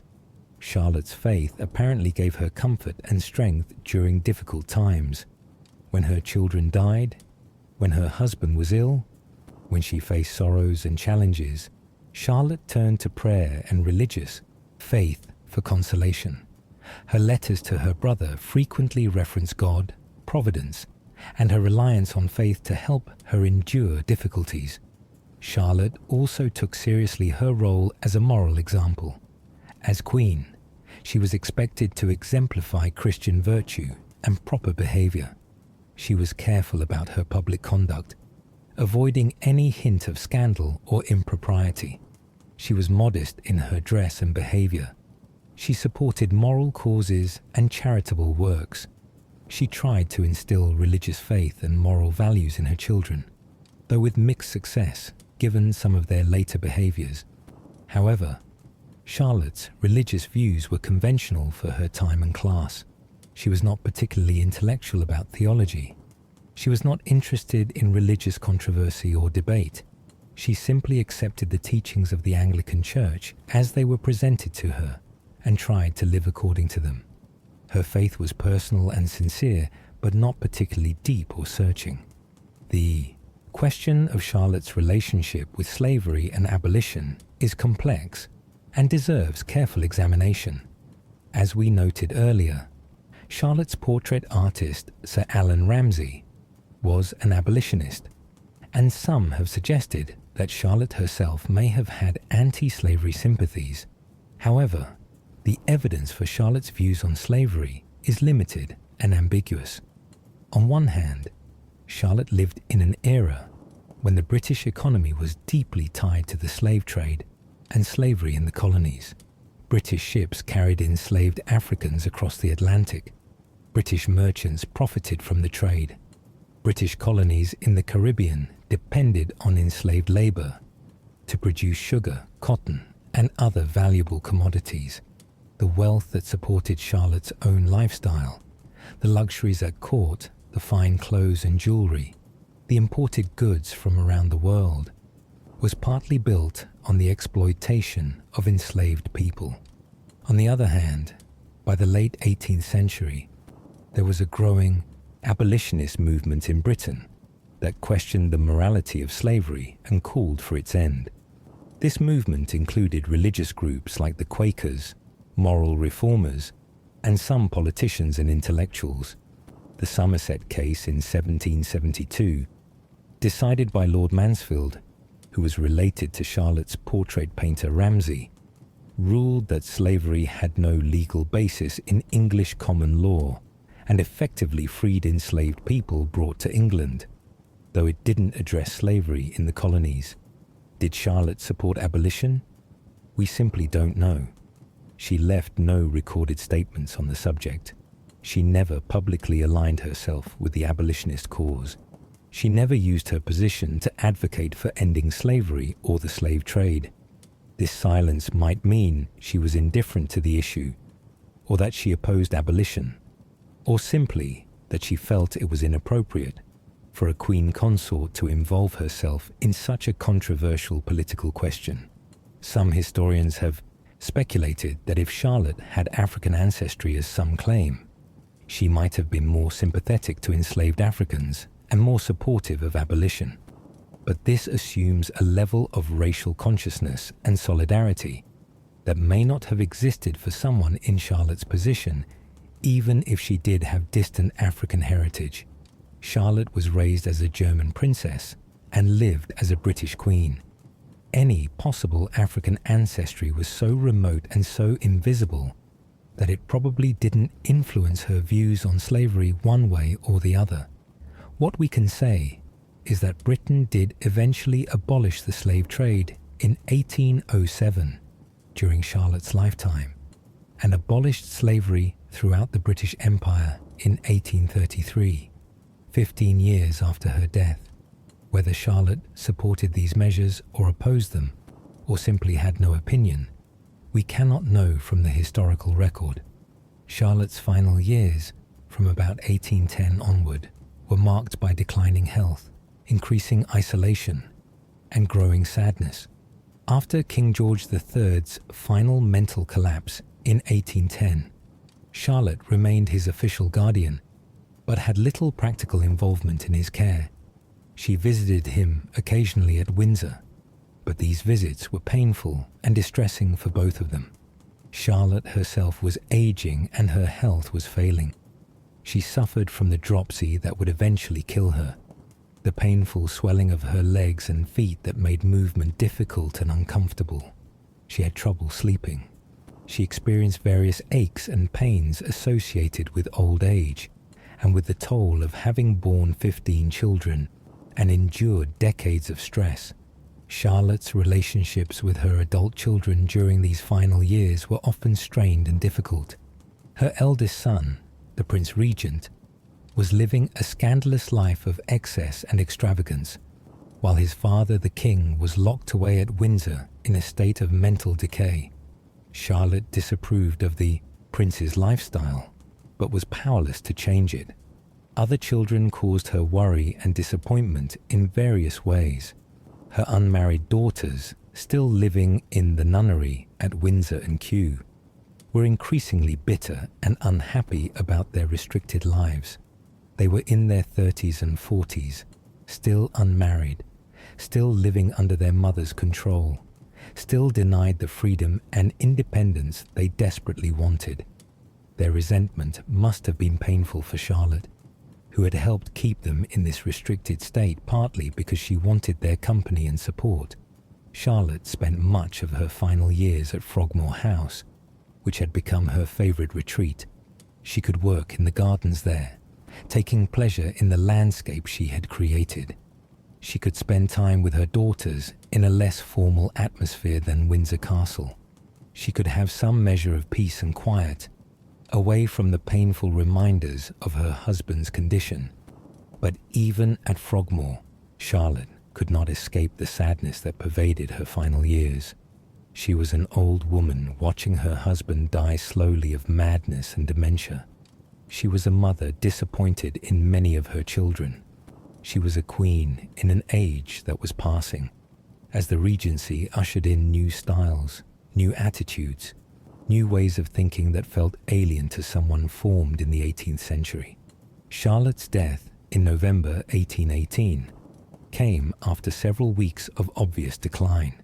She knew she was dying and made preparations, dictating her will and saying farewell to family members.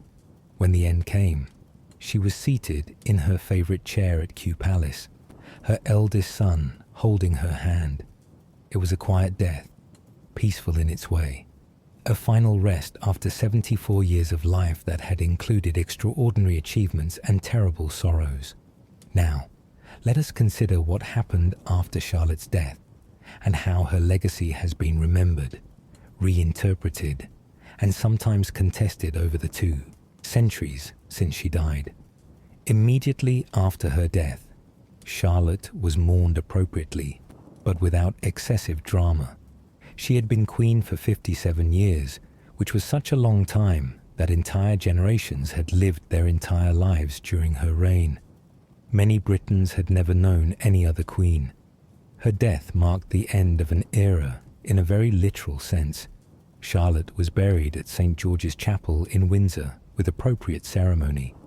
Her funeral was attended by members of the royal family and aristocracy, but it was not a massive public spectacle. Charlotte had never sought public attention or fame during her life, and her death was marked with dignity rather than theatrical displays of grief. In the immediate aftermath of her death, Charlotte was remembered primarily as a dutiful queen who had done her job competently, if not spectacularly. She was praised for her faithfulness to her husband, her dedication to bearing and raising heirs, her patronage of worthy causes. She, was seen as a model of queenly virtue. Modest, domestic, properly subordinate to her husband, dedicated to her duties. This fairly conventional and limited view of Charlotte persisted for more than a century. In the 19th century, she was overshadowed by her granddaughter, Queen Victoria, who had a much longer reign, much greater political influence, and whose era gave its name to an entire age. Charlotte was remembered, if at all, as Victoria's grandmother, as the woman who had borne 15 children, including Edward, Duke of Kent, who fathered Victoria, as the Queen who had supported her husband during his madness. The first real scholarly examination of Charlotte's life came in the mid-20th century. Historians began looking more carefully at the Georgian period and reassessing the reigns of George III and his predecessors. Charlotte began to emerge as a more complex and interesting figure than the simple, dutiful queen of earlier accounts. The botanical work at Kew was recognized as significant. Charlotte's role in introducing the Christmas tree tradition to Britain was documented and celebrated. Her patronage of music and the arts was examined in more detail. Scholars began to appreciate that Charlotte had been more than just a baby-producing machine, and that she had made genuine contributions to British culture. Then came the claims about African ancestry, starting with Brunold Springer in 1929, continuing with J.A. Rogers in 1940, and exploding into public consciousness with Mario de Valdes, Cocom in the 1990s. Suddenly Charlotte was not just an interesting historical figure, but a controversial one. Was she black? Was she Britain's first black queen? Had her African heritage been deliberately hidden by historians? These questions sparked passionate debates that continue to this day. For some people, particularly in black communities in Britain, America, and throughout the former British Empire, the idea that Queen Charlotte had African ancestry was empowering and important. It suggested that even at the very heart of British establishment power, there was African heritage. It complicated simple narratives about race and Britishness. It provided a historical figure that Black Britons could claim as part of their heritage. For academic historians, the claims were more problematic. The genealogical evidence was thin. The physical evidence from portraits was subjective and contradictory. The contemporary accounts were ambiguous. Most professional historians who examined the evidence concluded that while Charlotte might have had a very distant ancestor with some North African or Moorish heritage, this connection was so remote, 15 generations removed, that it would have had no visible effect on Charlotte's appearance and would not have been recognized or considered significant by her contemporaries. But the debate itself became significant regardless of whether the underlying claims were true. The controversy revealed how deeply invested people are in questions of racial identity and representation. It showed how the interpretation of historical evidence can be influenced by modern political and social concerns. It demonstrated that even seemingly dry questions about genealogy and portrait analysis can become passionate public controversies when they touch on issues of race, identity, and historical representation. In recent years, the Netflix series Bridgerton and its prequel Queen Charlotte, A Bridgerton Story, have brought Charlotte back into popular consciousness in a major way. These shows explicitly portray Charlotte as a black woman and create an alternate historical fantasy where her marriage to George III led to racial integration of the British aristocracy. The shows are obviously fiction. They make no pretense of historical accuracy, but they have introduced millions of viewers around the world to Queen Charlotte's story and sparked renewed interest in her life. The Bridgerton version of Charlotte has been controversial. Some historians and critics have praised the shows for imaginatively engaging with questions of race and representation, for giving modern audiences a Charlotte who challenges assumptions about who could be British royalty. Others have criticized the shows for perpetuating unproven theories about Charlotte's ancestry, as if they were fact, for confusing fiction with history in ways that might mislead viewers who don't know the historical truth. Regardless of one's view of these shows, they have undeniably made Charlotte relevant to contemporary audiences in ways she hasn't been for 2 centuries. People who had never heard of Queen Charlotte before Bridgerton are now curious about her. They're looking up her portraits, reading about her life, visiting the places associated with her. In death, Charlotte has achieved a kind of fame and attention that she never sought in life. What would Charlotte herself think of all this attention, controversy, and reinterpretation? We can never know, of course, but we might speculate. Charlotte was a modest, conventional woman who tried to fulfill her duties with dignity and avoid scandal. She probably would have been horrified by the idea of being the subject of passionate public debates about her ancestry and appearance. She might have been pleased that her botanical work at Kew is still remembered, and that the Christmas tree tradition she helped introduce remains a beloved custom. She might have been proud that her granddaughter Victoria became one of Britain's greatest monarchs, and that her descendants include virtually every current European monarch. But mostly, Charlotte was a private person who valued family, duty, and propriety. She did her job as best she could under difficult circumstances. She endured tremendous hardships, constant pregnancy, the loss of children, her husband's terrible illness, with as much grace as she could muster. She made genuine contributions to British culture through her patronage and her personal interests. She lived a long life during one of the most turbulent periods in European history. Whether or not Queen Charlotte had a distant African ancestor seems, in the final analysis, less important than the life she actually lived and the person she actually was. She was real. She was complex. She struggled and suffered and persevered. She loved music and plants. She bore 15 children and mourned the ones who died. She stood by her husband through madness. She tried to do her duty as she understood it. Let us remember Charlotte not as a symbol or a controversy, but as a person.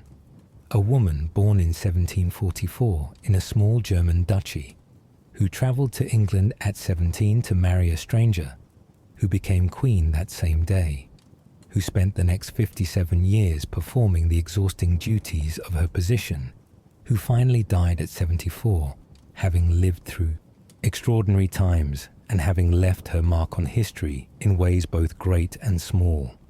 As you sink deeper into sleep now, let all these images and stories blend together into gentle dreams. Dream of royal gardens and Christmas trees glowing with candles. Dream of harpsichord music and botanical illustrations. Dream of a young German princess arriving in a foreign land. Dream of a queen who loved plants and music and her family. Dream of a woman who persevered through challenges that would have broken many people. Dream of a life lived under constant scrutiny, yet with dignity and purpose. Rest now, dear listener. Queen Charlotte's story has been told as completely as we can tell it in one long, peaceful night. You have learned about her life, her family, her challenges, her achievements, her controversies, and her legacy. You have travelled through 74 years of history, from 1744 to 1818, from a small German duchy to the throne of Britain, from a frightened teenage girl to the longest-serving queen consort in British history at her time. Sleep well, knowing that you've spent this night with a remarkable woman from history. Let her story comfort you as you rest, and perhaps tomorrow, when you see a Christmas tree, or visit a botanical garden, or hear beautiful music, you'll remember Queen Charlotte and the gentle legacy she left behind. Thank you for spending this long, peaceful night with us here at Sleepy Crown. If you found Charlotte's story as fascinating as we do, please remember to like this video. Leave a comment about which aspect of her life interested you most. and subscribe to our channel for more soothing historical documentaries. We have so many more stories to share with you, so many more peaceful journeys through history. Until next time, dear listener, sweet dreams and good night from all of us at Sleepy Crown. May you rest as peacefully as Queen Charlotte now rests in St. George's Chapel at Windsor, her long life complete, her duties fulfilled, her place in history secure.